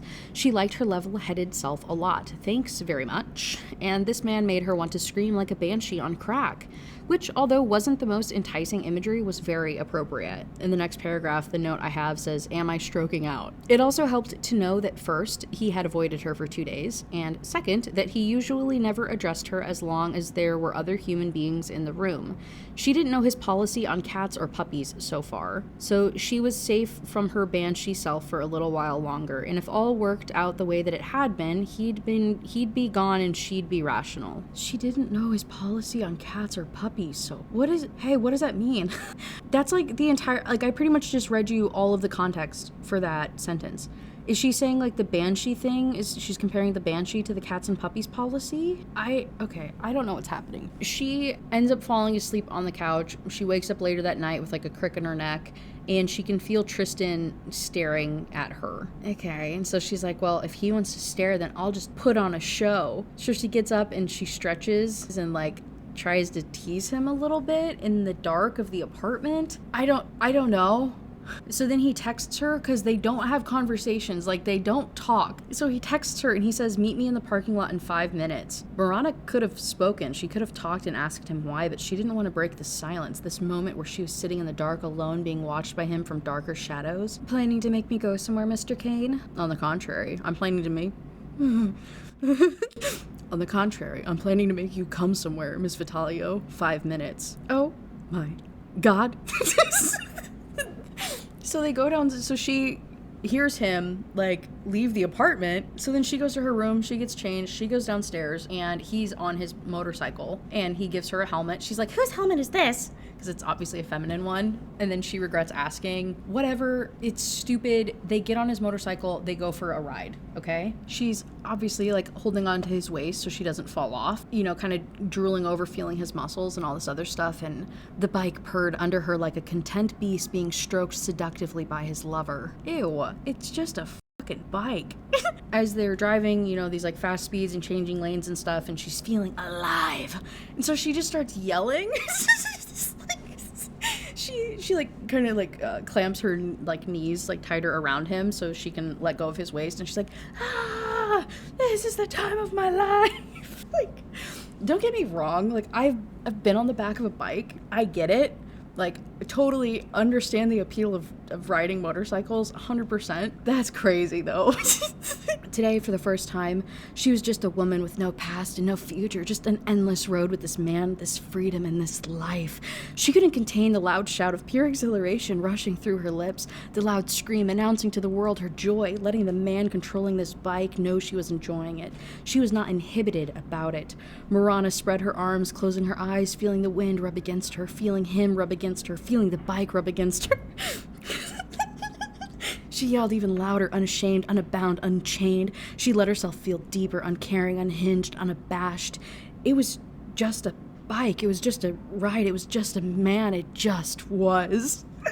Y'all gave this shit an average of 4 stars. Huh. It just was. Oh. So they roll up to her house. Like, he is driving her through the night to go break into her house to get her stuff back, right? So they park on the side of the road right before they get to her property. And he says, "You enjoy riding," he said softly into the space between their faces. Marana watched the moonlight play with the shadows on his face. His scruff hid his cheeks while his eyes seemed even bluer, focused on her with the same expression that she could feel pulsing inside herself, sheer, undiluted exhilaration. "You enjoy making me ride." Ew. Ew. Why would you say it like that? And so they go to approach her house. He has this little Bluetooth thingy-majiggy, and he talks to a guy. He's like, "We're here, okay." And then they just walk onto the property. They just like walk through the yard. She's like, "He had spies in my father's house." Of course he did. Oh my God. So they weave through the property. They get into the building. They go into her room. They get the stuff that she needs. Again, just a lot more flirting and talking. I have one paragraph highlighted. So they go inside, they get all the stuff that they need to, throws it in a backpack. They go to leave, and some security guards are walking by. And so his arms trapped her against the wall, hands flat beside her head as his body completely covered hers from view. His large form curled over her in a way that was not protective, but something else entirely, something she could not define. And in my note, I said, "Hey, can you define it for me, though?" What does that mean? Anyway, he goes on to touch her, like keeps her pinned up against the wall, and then he like puts his fingers in places, right? Goes all crazy. And then 9,000 people highlighted this. "Next time, I'm going to see how loud you can scream, Miss Vitalio. I'm going to make you so sore you won't know if it's from the screaming or the fucking." Yeah. Nothing has happened for that to be a justifiable sentence out of this man's mouth, by the way. Oh my God. She gets a text message from an unknown number, like a mysterious number with an attachment. So once they get to the motorcycle, she opens it on the side of the road, waiting for Tristan to talk to a guard or do something. I don't know. He's distracted. Marana tapped on the picture and zoomed in, the words becoming clearer on the screen and read, "The count of missing girls shoots up to 25. Tenbray, July 8th, 1989. In a ghastly turn of events that have shocked the city, 25 little girls between the ages of 4 and 10 have gone missing in the last 2 years. However, this is only the tip of the iceberg. Sources reveal that these are only the open and reported cases that the police are working on. The latest victim is a 6-year-old Stacy Hopkins, above, who went missing right from the sidewalk while her mother turned the corner at Madison Avenue. It is unclear as to who is to blame. While some believe that this is the work of organized crime groups, some have even talked about the occult. Most of the girls, from what our sources revealed, had gone missing from right under adult supervision." Marana read the entire article, describing the gruesome details, not understanding why someone had sent this to her. Who had sent this, and why? Hey, we never find out. We don't find out anything in this book. Had it been sent by mistake? It must have been. This stupid I have such a high IQ. Bothered by what she'd read, but ready to put it out of her mind for the moment as Tristan Kane walked toward her. Marana almost locked her phone when something on the screen caught her eye. A tiny little note was handwritten in the corner with the headline, "Check the article from July 5th, 1985. An article dated 22 years ago. Okay. In chapter 15, it's called Deciding, so she's doing a little bit more research about this article in this situation, while also running a background check for the newspaper article some mysterious person has sent her from over 30 years ago. Tracking said mysterious person had been impossible despite her numerous tries, telling her the one thing that she needed to know about him or her. He or she knew computers. Really knew computers for having evaded her, and it made her wonder if they hadn't been related to the original theft of the codes. I almost did the fucking If you're not watching, I almost just did the cross thing. Yo, you know how fucked up something has to be for not the religion to pop out? Oh my god. Anyway, more research into these missing girls. Sorry, this is like really serious. It had been a series of 45 abductions, at least those known to the public. Abductions of young girls from their houses or parks that had spanned over a period of 10 years. The missing girls were never found. Not one. Since they had been abducted sporadically over the years, it had been hard for the police to gather much evidence. Since the moment that she had seen the article and the note had led her to the last article reporting the disappearance of a baby Jane Doe. There were no answers, like she couldn't really find anything. She's kind of at a loss, which was why, under dire circumstances, her brain had come up with a plan after exhausting every single option, short of alien abductions. The plan was simple in theory. Find out something about Tristan Kane, something to hold over his head, because that man's closet of skeletons could accommodate a small country, she was certain, and then blackmail him into giving her the truth. Or die, but at least she'd go down knowing that she tried her best to find out the truth. In theory, it was a good plan. In execution, it was reckless. The rest of the chapter, she is following Tristan around while he's doing his nefarious business, one of which he kills a man and doesn't get blood on his hands from it, and she notes this. The fact that Tristan Kane had extracted information from a man and made him bleed but hadn't let the blood even touch him was odd. Marana looked at his hands from her hiding place, looked at him as he made a phone call and spoke too quietly for her to hear, only one thought going through her head after witnessing the scene that she had, in contrast to the countless others in her memory. His hands, his big, rough hands that touched her so intimately, were clean. And I wouldn't note that, because that's like kind of a weird thing to say, but it's relevant in like 2 chapters, maybe the next chapter, that's really weird. So I feel the need to say it out loud, and we're going to revisit that, okay? The second half of this chapter, she follows him to Saturn. It's this casino. Again, it's where a bunch of the mafia people go to, and it's neutral grounds to do business dealings. So knowing that that's where he is, she like makes a pit stop real quick into some store and buys a little skimpy dress to throw on and sneaks into the back. She steps into the small area, knowing where he is. It's in these back hallways. She's trying to find him when some other guy grabs her, and he's like, "What the fuck are you doing here? This is business only. Like, women don't belong back in this area." Drags her into the room, and it's a bunch of men sitting around a table, one of them including Tristan, and the guy is holding her arm, and he's like, "Hey, does anybody know her?" Nobody responds. Tristan does not react whatsoever. Throws her at the table, and he says, "There's only 2 ways to leave this room, dead or alive." Uh-oh. Obviously, she gave a fake name earlier because she doesn't want to reveal that she's a mafia princess, because that's how you get got. So she gave some fake name, trying to play it off that she doesn't know what's happening. And she's realizing, as she's sitting at this table, how much the other men fear Tristan and how much respect that they have, even though he's like literally half their age. But she's really coming to understand how much power that this man actually has. And as she's realizing that, the guy that threw her at the table, he says, "The rules are simple, Miss Summers. You pick up the gun, ask a question. The man does not answer, you pull the trigger. Empty shot, you ask another question. Man don't answer, shoot again. But he can ask back, and you don't answer, you eat the bullet." Marana knew of this game. She'd heard her father and his men when they'd played it at the house. She'd spied on the games when she was a little girl. There were 6 slots in the gun and 6 questions to go between a pair. If she survived all the empty shots, she could ask other questions, but so could the other man. Okay. She didn't want to play, but she knew that there was no better time to get information out of Tristan. So she does. She picks up the gun, holds it to Tristan. She says, "Tell me about the Alliance." "It's been dead for 22 years. That counts." So he gets the gun. "Why are you here?" "For information." She gets the gun back. "Why did it end?" "Mutual interests weren't so mutual anymore." He gets the gun, and he says, "How do you like to be f***ed, Miss Summers?" Oh my God. The guys at the table all freak out too. And she's like, "He's just trying to embarrass me. Like, he thinks that I want to answer this question." So she looks him in the eye and she says, "Like I'm gonna feel it every time I walk."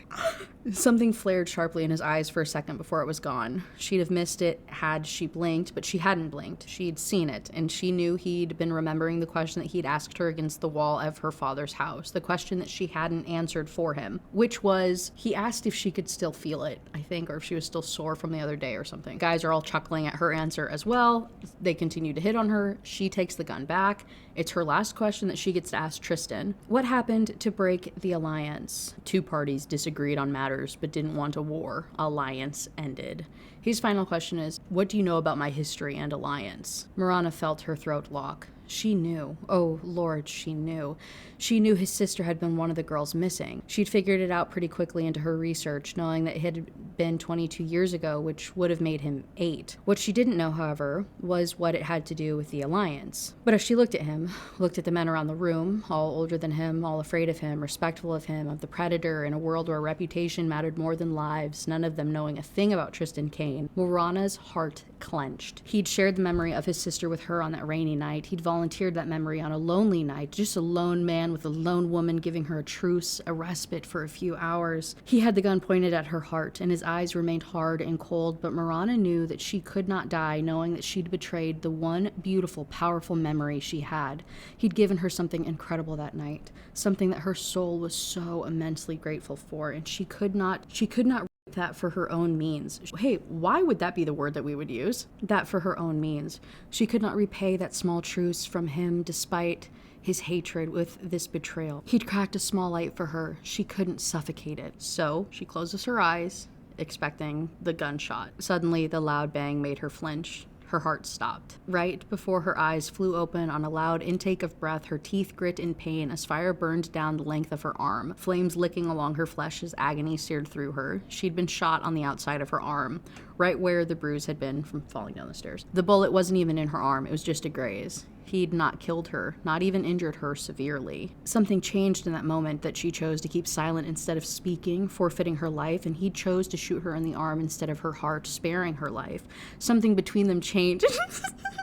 Something between them changed, just like it had on the night in the dark, this time in the middle of a crowd of lethal men. She didn't want to think about it, didn't want to think about the implications, didn't want to acknowledge their connection that just kept folding itself over and over between them. Something fundamental had shifted with both of their decisions, because she realized she wasn't the only one reckless between them. Things, while the same, had changed. Inadvertently, tonight, they'd both decided. Oh my God. So we go into chapter 15. It's called Stripping. And she's bleeding and she's staring at it, thinking what a miracle it was that this is not that bad of an injury actually. But she goes home to the penthouse while he stays back and deals with them. She goes home to take a shower, right? So she's at the penthouse. She's about to do this and she's thinking like the adrenaline was still happening. My note for this next highlight says, this is so painful. But now, in the privacy of her own mind, when the adrenaline had left her body cold and logic had rooted itself, Morana swallowed. Because there, on the seat in that dim casino, she'd made a choice that she had no idea she would make until that very moment, and her choice had indicated a decision in the man who'd become the bane of her existence. Had it been a private choice known only to herself, she wouldn't have fretted so much. It would have been disconcerting for sure, but knowing the knowledge of her choice lay solely within her would have been much better. But it wasn't so. Not only had her choice been so obvious to him, his had been obvious to her as well, and she couldn't imagine he liked it any better than she did at that moment. Frankly, she had no idea what the hell that could even mean. If I have to read the word choice one more time, I swear to fucking God, I was losing my mind. It's just a lot of reflection, dude, about this whole situation at the casino. It's so repetitive, and she's also realizing how stupid she was to even be in that situation in the first place and why she would even play that game, and understanding how dumb she is. She's in the shower trying to wash this wound, vibing, reflecting, and she feels Tristan. He shows up and he's just staring at her, and this is the first time that he has ever seen her fully nude. They've really only hooked up the 2 times, the 1 time, and then he did finger stuff. And so this time she's feeling exposed. He can still see a little bit of the bruising on her. He can see the wound, and she decides that she's going to be stupid again. She just had this reflection about how stupid she was and then continues being fucking dumb. And she says, "Oh, you want to touch me, Mr. Kane? You tell me the truth." He gets all stone cold killer. And he says the following, and there's a period after every word. "Don't ever try to fucking control me." And she feels herself trembling. And she says, "Then I suggest you control yourself, sweetheart." Oh my God. So then they go on to just full on doing it in the shower. He's like, "This body's mine. I'm a territorial man, and this has been mine since the moment that you locked that bathroom door in the restaurant the first time they did stuff." It's spicy, I guess. I don't know. I'm just scrolling a lot through this. During it, he says, "You do something like that one more time and I'll fucking shoot you in the heart. I decide when you die." Oh, she says, "You're crazy." Without pause, his hips started snapping, blah, blah, blah. And he says, "No, I'm fucking crazy."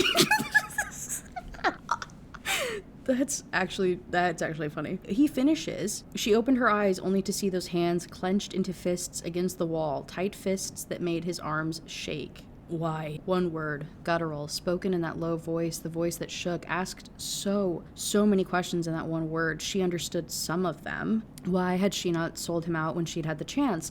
Why was she still not out of his system? Why was this mad lust not satiated despite their bodies having found completion?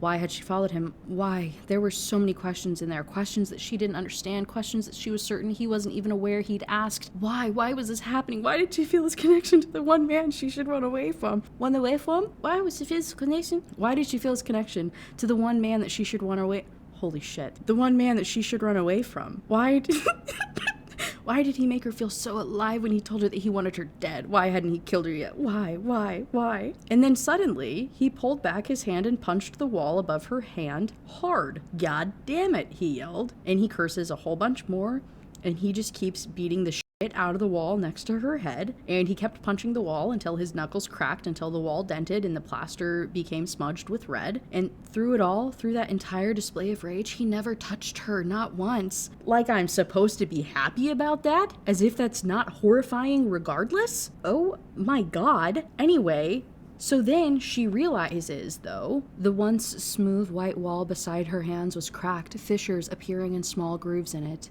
the clean white space painted crimson. She swallowed, her eyes latching to a drop of blood sliding down that wall, leaving a streak of scar behind it, marring the pristine white. A drop of blood rolling down. He was bleeding. Okay, so I told you guys earlier, there was a whole additional commentary about how he never got blood on his hands. There's a couple of things throughout this book that I haven't talked about where she was like, you learn not to bleed when you're raised in a tank of sharks. And so now he's bleeding. So this whole blood thing, it's a reoccurring theme. You could almost call it on purpose by the author, right? To include this. That's the only thing that I can imagine. It's like a metaphorical thing about him losing his control around her. Is that what we're getting at? Why is there such a hyperfixation on him attacking this wall? What was added so necessary for him to express his rage in this way? And why do people find him hot? I am truly trying to understand. Like, my hardest, I am trying so hard to understand. That's all I can think of. Chapter 16, she went to bed after that whole shenanigans, and she gets a text message from the unknown number again, and this time it's a folder, and it is titled Luna Evelyn Kane. Her breath caught. With shaky hands, Marana clicked the icon and found out why he was bleeding. She couldn't stop trembling. Something had moved inside her again, shifted, I swear to God, had been replaced, been awakened and deadened. Turmoil coiled in her belly like a hungry beast salivating for food. She'd already known about the girls who'd gone missing and never found again in Tenbrae and nearby areas about 20 years ago. She'd also known that Tristan Kane's baby sister had been one of the missing girls. What she hadn't known were the speculations about the kidnappings, how the authorities had suspected one and maybe two people working together with no clue as to what purpose. But the anonymous source had given her enough evidence, which she pored over for hours, to make her realize it had been much bigger than one or two men. It had been the work of a group of very strong, very powerful people. What for? She didn't know. Hey, Mrs. IQ over here, super smart woman, can't put it together of why you think maybe a bunch of young women are getting kidnapped? Young baby women are getting kidnapped and not seen again? You can't think of one reason. Okay. What could young little girls ever get anyone if not ransom? There had been enough lewd details to make her want to be sick, but still, it hadn't been that which brought her to the edge. It had been about her. The fact that she'd been one of the little girls too. Now that actually caught me off guard, I'm not gonna lie. She'd seen her own photograph staring back at her chubby cheeks wet with tears as she sat along with two other little girls, one of who had been Luna Kane. Dark red cap of hair, just a little older than her, rosy mouth, bright green eyes, sparkling with tears of her own. There had been another toddler in the picture between them. 3 girls in the picture, 25 girls gone missing. And Marana was the only one to have been found. How? Why? Why only her and no one else? And this is what I don't understand. I am so confused about the ages and the timeline here that's about to occur. So we just read what happened, right? 2 other little girls, one of whom, Luna, blah, blah, blah, a little older than her. And then there had been another toddler in the picture, okay? 3 girls in the picture, 25 girls gone missing, blah, blah, blah. And then she goes on to say, she didn't remember any of it, and anytime that she tried to remember, she would just get a headache. Was it because she had been barely 3 years old at the time, or because she buried the memory like people did sometimes? Could she even do that? And was that why Tristan Kane hated her so much? Because she'd come back while his sister hadn't? She had lived life while his sister probably hadn't? Was that why her father had never told her about it, about the alliance, when it had been part of a serial of disappearances? Why hadn't anyone told her? The alliance had mysteriously ended around the same time and someone had sent her this? Her head hurt. She's 3. Luna's a couple years older. We're gonna revisit this, okay? Remember those 2 things. Eventually, she's crying over all this information. He comes downstairs, he sees her, he asks, "Did I hurt you?" She says, "Why do you care?" "Did I hurt you? You did shoot me. Did I hurt you?" She knew what he was asking. He'd not hurt her physically in the shower. He knew that too. It was another kind of hurt he wanted to know about. Another kind of hurt which, frankly, she hadn't even considered in the light of the information that had flooded her. "No," she told him quietly. And then he goes on to go upstairs after getting this answer, and he stops at the stairway when she says, "I know about your sister." She swallowed her bravado, making her slowly get to her feet. Her need to know, to finally know if that's why he hated her so much. Hated her so acute, it tightened every air cavity in her chest to the point of pain. Tightened every air cavity in her chest. What a sentence.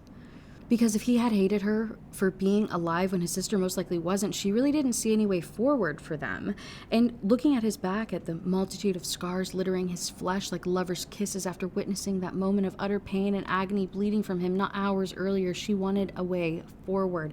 She clenched her shaking hands into fists. "I know she was taken and never came back." He didn't move, not even breathe. "I know I was taken too, but I came back. She didn't. That's what you hate me for, don't you? Because I was found and she wasn't." And still just not answering this whole time. Just jaw clenching, not acknowledging her, and she's walking up on him. "How can you even stand to look at me? God, how can you let me stay here when you hate me for—" "I never hated you for that." "Then what do you hate me for?" He doesn't say anything. He breaks eye contact with her. She starts to rage. "Tell me, damn you, tell me why you want to kill me. Tell me why you didn't when you could have. Tell me why you're so bothered with hurting me when you promised me my death with every word that you speak. Tell me." She's like yelling at him, whatever. He says, "I don't owe you a fucking thing. I do what I do. Only I need to know the reasons for it.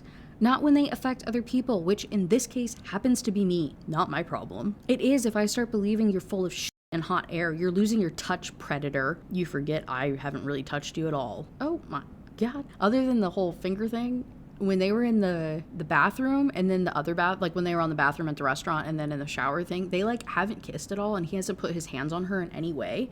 Like completely just like hands off, other than the thing inside of the thing and then his hands inside of the thing. That's the extent of anything.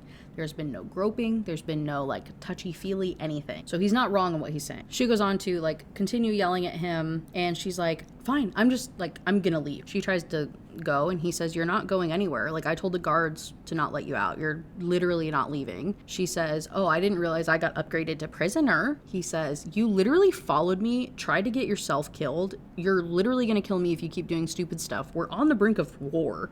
You're not going anywhere. Just because your father hasn't retaliated yet, don't think he wouldn't. I insulted him on his territory, not only by hitting him, but by letting you stay here. That's not considering your wild codes out there that need to be found. So yes, I've explicitly told the guards to not let you out unless I say so. Because if your pretty neck is wrung before the codes are found, all of us are screwed." She gets very hurt by that, realizing like, oh, he only cares about me because of the codes. Like, this isn't about me. This isn't about anything. This is literally just for the codes. "Tell the guards to let me through, otherwise either they'll get hurt or I will. Dealer's choice." She gets into the elevator, pushes the button. "Oh, and keep telling yourself that that's why you didn't kill me, Mr. Kane. You might get some decent sleep." The fuck does that even... I know she's like teasing him because she's not teasing him. I know she's like taunting him because she's like, "I know you like me." But can we just use our words? And then there's a mid-chapter break thing, you know, where they have the little dots in the middle indicating a time lapse. And she's in a cemetery. What? It's her comfort place. Does she know anybody at the cemetery? No. She found it a couple of years ago. It's behind the airport next to the runway, and it's just very quiet there. She stumbled upon it on accident, and she's enjoyed it there since. She'll just go out there and just lay next to the graves and think sometimes, while planes will periodically fly overhead. Okay? So this chapter is literally just her reflecting on the last couple of days, weeks of stuff. It is just summarizing the entirety of the book, and it's very annoying, and there's nothing really happening. The one thing that does happen is she gets a call from her father. He says, "You've settled quite well as this whore, Marana. I had such plans for you. I'm sure you haven't called to get the details of my scandalous sex life, father. Oh, I forgot to ask, how's your nose? I know you're out of the building alone. And you've been branded a traitor, Marana. This territory will no longer be safe for you. You'll be hunted and brought to me for justice, if not killed immediately. You care too much about your reputation to do that to me, father. Your name was everything to you. A daughter sleeping with the enemy? You'd bury the news so deep into the ground it would never see the light of day. Isn't that why the news about my kidnapping was never known?" Marana heard her father's breaths catch. He waited a beat and then ground out, with his accent more pronounced, "That f***ing vermin. He's a good-for-nothing brat then, and he's a good-for-nothing brat now. What did that shit tell you?" Interesting. Marana blinked up at the sky, seeing the clouds rolling in overhead, the wind picking up pace. "What do you think?" Marana said, bluffing. "I know, father." "You know everything?" "Yes." "Then you're right. I do care about my reputation. I've worked too hard for too many years to let this get in the way. You've known for a while, haven't you?" She continued to bluff. "Yes, I have." "You should have died." "Oh my god. At least I wouldn't have had to deal with you all these years. You've spurned me, shamed me, and now you know the truth about us. You've not only signed your death warrant, Marana, you've signed his too." Her mind spun, not because of the severity of the threats, but because of what he'd said. Truth about us? To whom was her father referring? "Starting now, you're dead to me." Then he hangs up, realizes she's kind of screwed, and she needs to get out of there. But when she goes to her car, she sees something under it, and it's a fucking bomb. So she's like, oh no. So then she starts to run away. The bomb goes off. Car explodes. She gets a little bit of shrapnel in her legs, gets burned a little bit, but she's able to kind of crawl away and hide in the cemetery area behind some of the stones. A couple minutes later, an SUV of her father's men, they pull up. The two guys get out to check out the car to verify that she's dead. And I'm like, the whole time that this is happening, I'm like, hey, we are literally right off of a runway, right? There were planes. Multiple planes have flown over. You're telling me that a car explodes, no police come, no airport security come, there's nothing? Why are we by the airport? I feel like this could have been a cemetery in the middle of nowhere and it would have made significantly more sense. Why are we by an airport, if not for the airport police to interfere? Or what? Okay, that's fine. It's fine. These guys come up, they're checking out her car. She's watching from the thing. She has a gun. She always has a gun on her. She's a mafia princess. Of course she does. She whips it out. She shoots the men's SUV right in the gas tank and makes that car explode as well. Kills the two men. She's just sitting there realizing that she just unalived people and coming to terms with that idea, and also coming to terms with her father legitimately set out to unalive her. Like, he genuinely does not care about her. She does not have anybody in her corner. So in that moment, she decides that she's going to call Amara. "I need you to come see me. Like, it's an emergency, and like, don't tell anybody what's going on. I'm not hurt or anything. I need you here. I need you to pick me up." She says, "Okay. I'm 10 minutes away. Sit still. I'll be there shortly." So that was that. Her car was dead, and she'd murdered someone, two someones, for the first time. She'd never thought she had it in her. Even though she'd never balked at hurting guys for trying to hurt her, she'd never given much thought to if and when she would murder people. Not in protection, but in hatred and vengeance. She had retaliated. She felt no remorse. She felt nothing. I don't care. Whatever. As she's waiting for Amara, Tristan texts her, and he says, "Wildcat," that's his nickname for her. "I've avoided it because it makes me cringe. You should have at least allowed me another punch at your father before you signed my death warrant. Now I have to take that liberty myself. Where's the fun in that?" Damn, I know, right? I asked him how his nose was, though. This is all in text messages. Again, just want to remind you, these people don't talk to each other verbally. That must have been colorful. He used a lot of curse words for you. "No gentleman, him. No gentleman, comma, him." Saying he's not a gentleman? Why are we speaking in tongues, in riddles? "You're one to talk, mister." "I told you I wasn't a gentleman that very first night." "Yes, you did. It's a good thing I'm not into gentlemen. Gentlemen can't handle me." "I don't think anyone can handle you. Not if you don't want to be handled." "Funny, I was gonna say the same about you." "I think my guards are afraid of you." She read the message once. Twice. It was written in the same teasing tone that she couldn't imagine talking to him blatantly in, but the answer in her heart was slowly eating at the emptiness. And it was at this moment that I thought, oh my god, maybe she killed Tristan's men. Like, he sent his bodyguards to go and check on her, had a security detail on her, and they came to check on her, and then she killed his men. Also not what happened. That would have been so much more interesting. She texts him back. "They should be. After all, I just blew up a car and killed two men in cold blood." She put her phone away before he could respond and saw Amara emerge from behind the trees. Amara sits down with Marana and they have a conversation. Like, she brought her some water.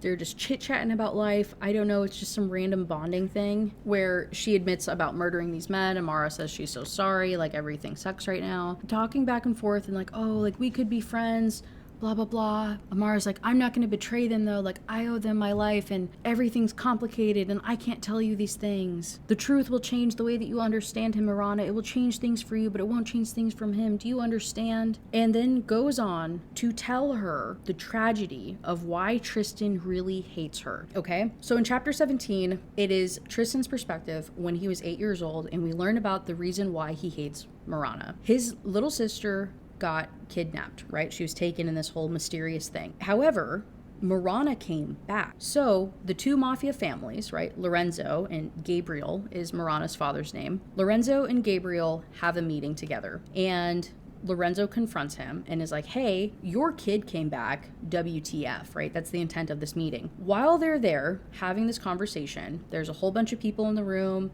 Lorenzo's bodyguard, who is Tristan's father, right? That's the other reason that this is like a very touchy-feely thing, because it's Tristan's father, it's close to the family, they want to figure out where the little girl is. Gabriel, right, Marana's father's there, Marana is there, her mother is there, a couple of the other higher-ups and henchmen and so on and so forth are in this meeting. Tristan, at 8 years old, sneaks into the room to hear what's going on because he feels super guilty.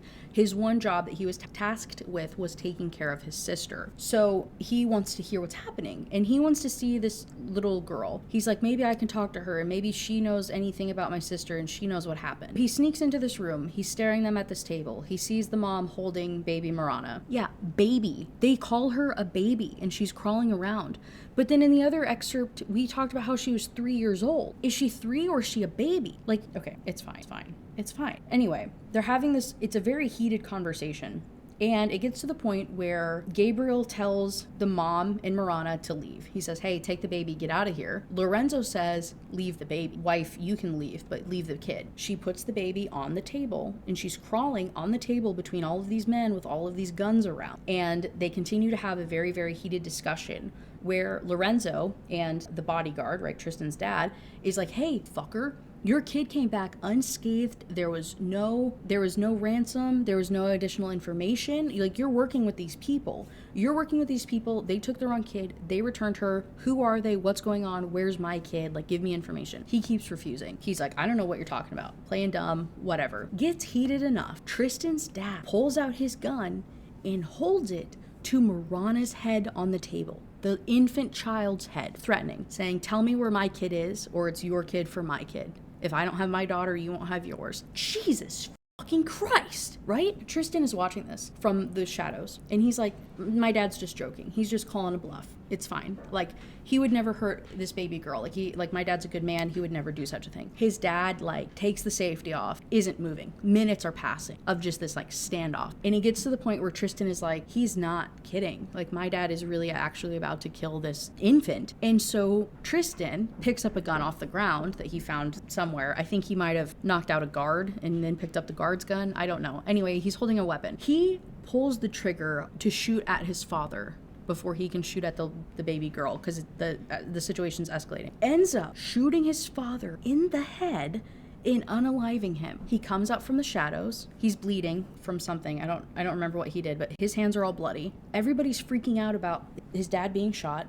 And all Tristan does is goes up to hold the baby who's crying and tries to wipe the blood off of the baby's face, but instead he's wiping his own blood on her face because he was bleeding. And so everybody in the room was like, he just shot his dad? He just unalived his dad and then marked that baby as his own.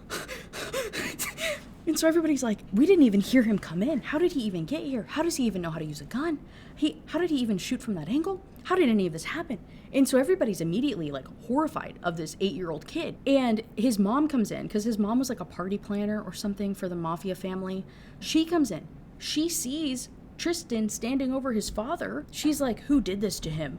Lorenzo says, kid did. She's like, Tristan, you monster, you turned into them, I can't stand you, like, you're whatever. And then she leaves. She completely abandons him. So Tristan's reaction to this is realizing how much his life is ruined He doesn't have a dad.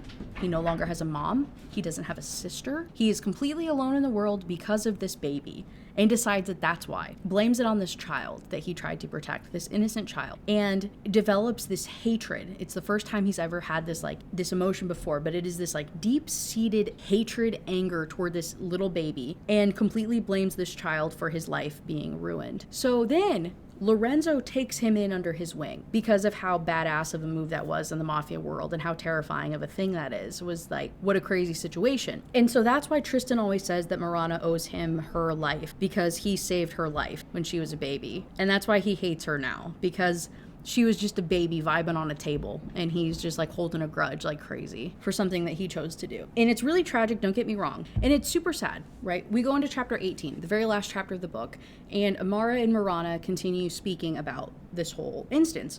Marana had no idea that this happened, obviously.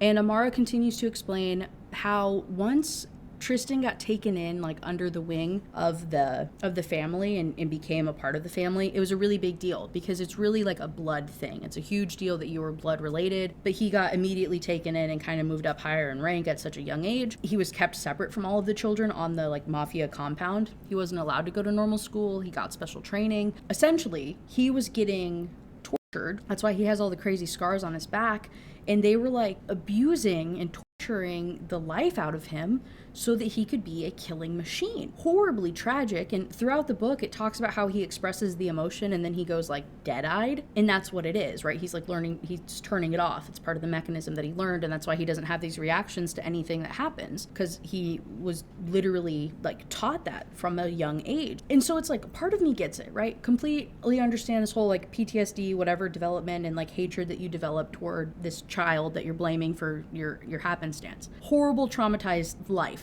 Totally got it. However, this is absolutely insane. So Amara goes on to say I feel so guilty, and we always kept our distance, and Tristan really wasn't friends with anybody. He never spoke to anybody, and he just became this weird outcast. It wasn't until Dante was old enough to start doing the same trainings and weapon skills and classes that Tristan had that they became friends.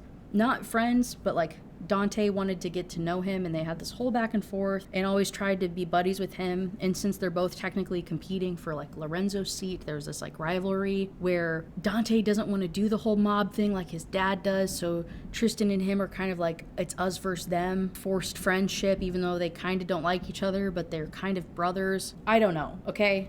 Don't look at me like that. It was all kind of catalyst by the point where Dante was talking shit to Tristan about something, tried to walk away. Dante punched him. Tristan broke his jaw. Lorenzo found out. He was who broke my son's jaw? What the hell happened? Tristan owns up to it. He says, I did it. Lorenzo says some crazy stuff to him. Tristan talks back, and he's you won't put a leash on me. He's I'll fucking kill you, to the mob boss. So then everybody was holy shit, this kid's crazy. So that's where Tristan came into the family. That's why there's such this tight-knit thing with him in this family. I don't know. It's weird, okay? Amara goes on to just say how he just made himself nothing after everything, right? He stays away from anybody. She and Dante are the closest people to him, and that's maybe only 1% of closeness, because he's just so walled off and feels nothing. Marana's thinking, he asked if he hurt me. His sleepless eyes, the intensity of his question, stillness in his body, the rage in him when she'd come to him hurting, the heat in his eyes when he'd her in his mind, the curses in the shower when he'd cut himself open bleeding in pain. Amara was wrong. He wasn't nothing. He felt so deeply he didn't let himself feel. He felt so deeply he didn't let himself feel. He felt so deeply he feared his own reactions to it. Oh my God. And eventually she's hey Amara, I need to think about some things. I need to simmer on everything that you just told me. And Amara says, I can understand if it's too much for you. If he's too much for you, frankly, I'd be surprised if he wasn't. Just if it is too much, just don't give him hope if there's none. He never shows weakness. He doesn't expect anyone to stay for him, to stay with him.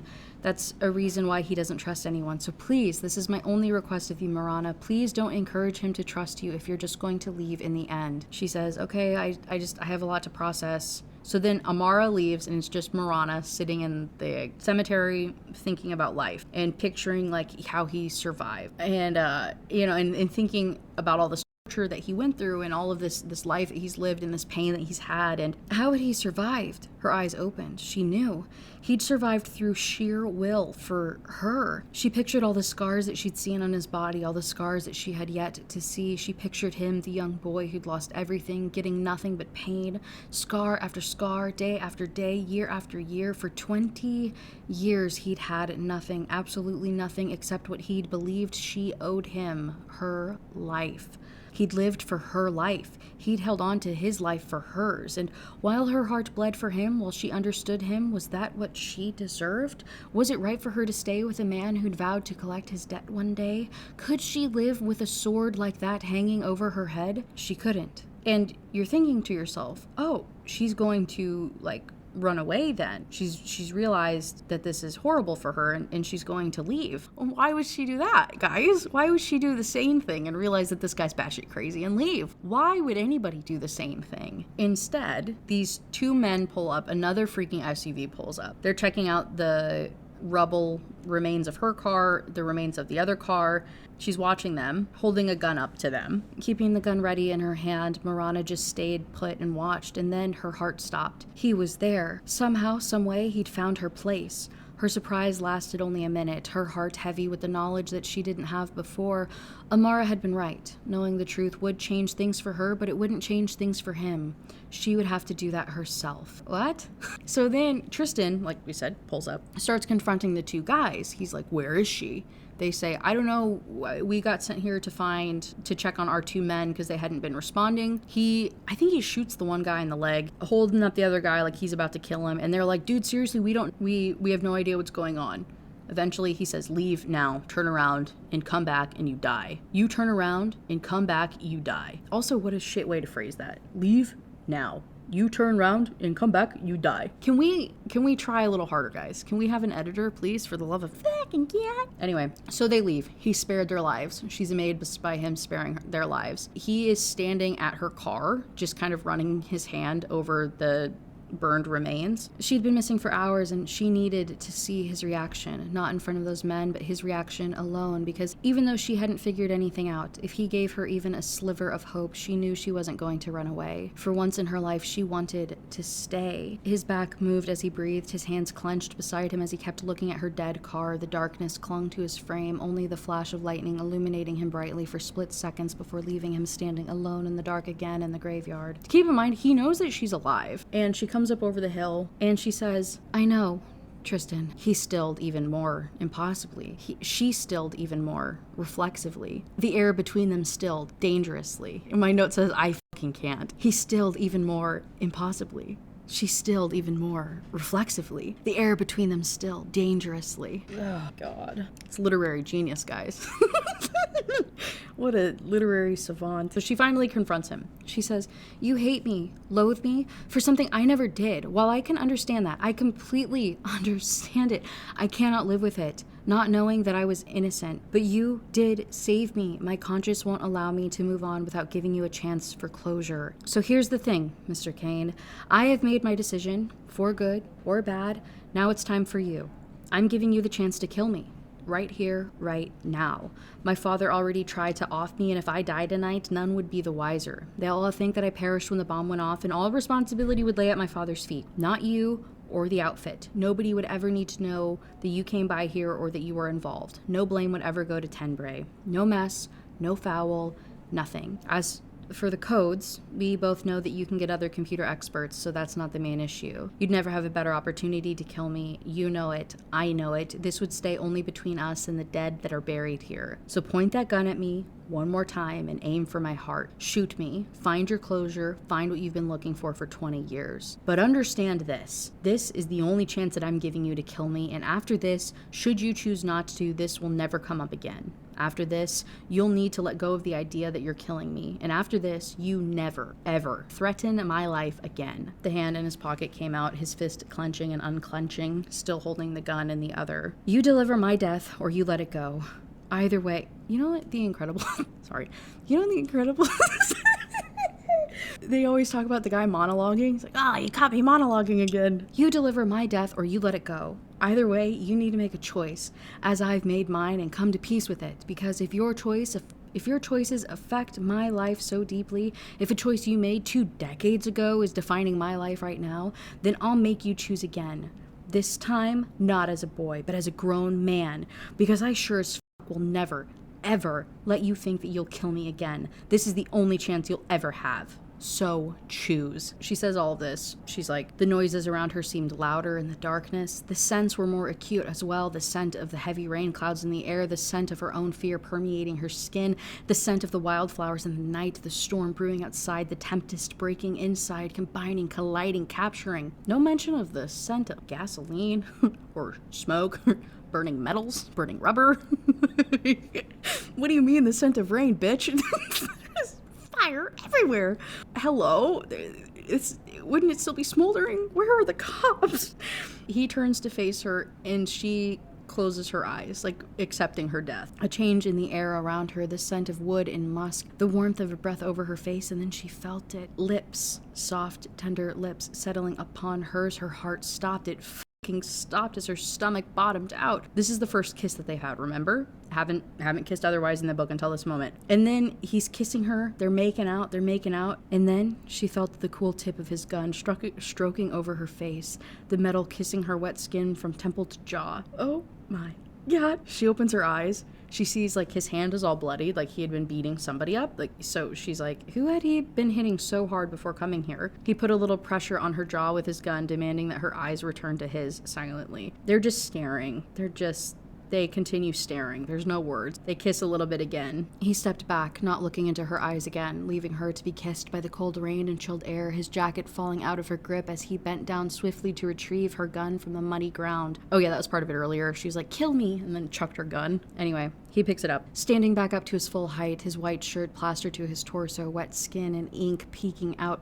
Is anybody surprised he's tatted? Peeking out underneath the transparent fabric, making Marana swallow reflexively. He extended her own gun back to her.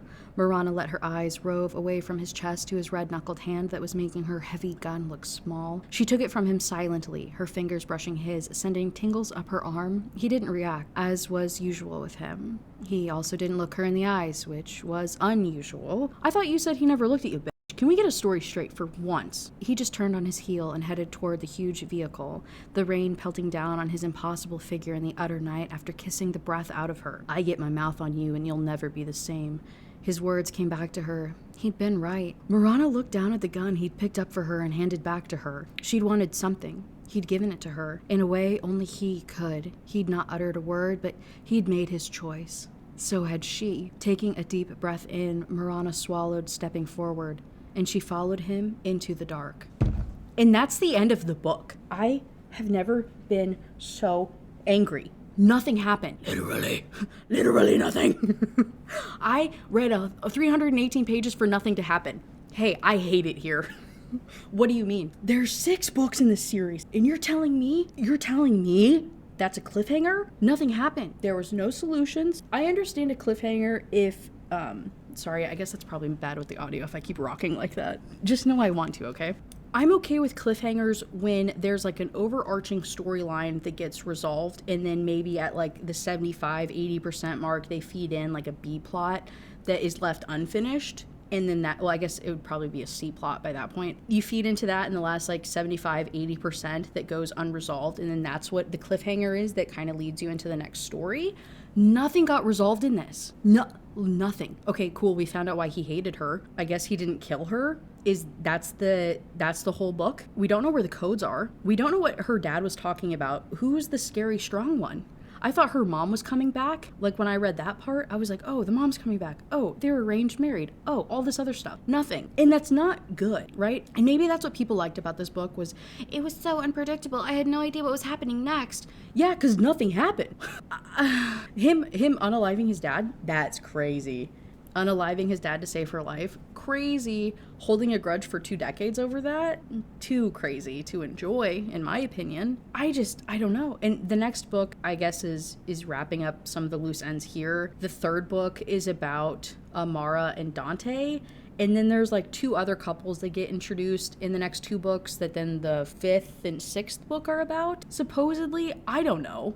I read a little bit through Goodreads because I was like trying to find the spoilers because I was like, I'm not going to waste my time again, but I am kind of curious about this whole code situation. I couldn't find anything. I don't care. I'm so over this. I've never been so angry. The least we could have done, if I was going to have my time wasted, it could have been enjoyable. It could have been well written. I don't think I complimented a single thing in this book through this video. I'm befuddled. I don't understand. There were so many 5 stars. There were so many people who were like, oh my God, he's so hot. And part of me understands. I love a broody sad boy. I love a broody tortured soul who, is working through his shit. I love a guy that protects women. I love justice. The making is all there for me to enjoy this man, but there was just nothing there to enjoy about him. He doesn't have a personality other than when he was threatening her life. That's the extent of it. He's just a quiet guy who doesn't talk. Like, we didn't even have a chance to get close to him to care about him and to develop feelings. That's the book, though. Just weird. That's all I can say. I think next week, I don't know what book I'm going to read next week. I think I need to do Wuthering Heights. Honestly, hey, if you made it to the end of this video, I think I'm going to do a Colleen Hoover. I'm reading Without Merit by Colleen Hoover right now. Oh my God. I also hate that book, but it's in a fun way. I'm at least entertained. This book, I was just bored and I was losing my mind over. At least Colleen's, I'm losing my mind and I hate everything that's happening. But I am at least getting a giggle out of it. Oh my God. I don't know. That's all I have to say. What a book. I don't think I'm ever going to read anything by this author again. I don't think I could do it to myself unless you guys have a recommendation or something. Sorry if you liked this book. I don't get it. Okay. That's all I have to say. Thanks for watching. As always, I appreciate you guys so much. I appreciate your support. You're absolutely phenomenal. Please like, comment, subscribe. You know the deal. Got the Spotify down below if you want to listen or watch on Spotify. And of course, make sure you vote in my polls that I post on Fridays or Saturdays to vote on the next thing that I read, the next thing that I review for you. And on that note, I'll see you in the next one. Bye!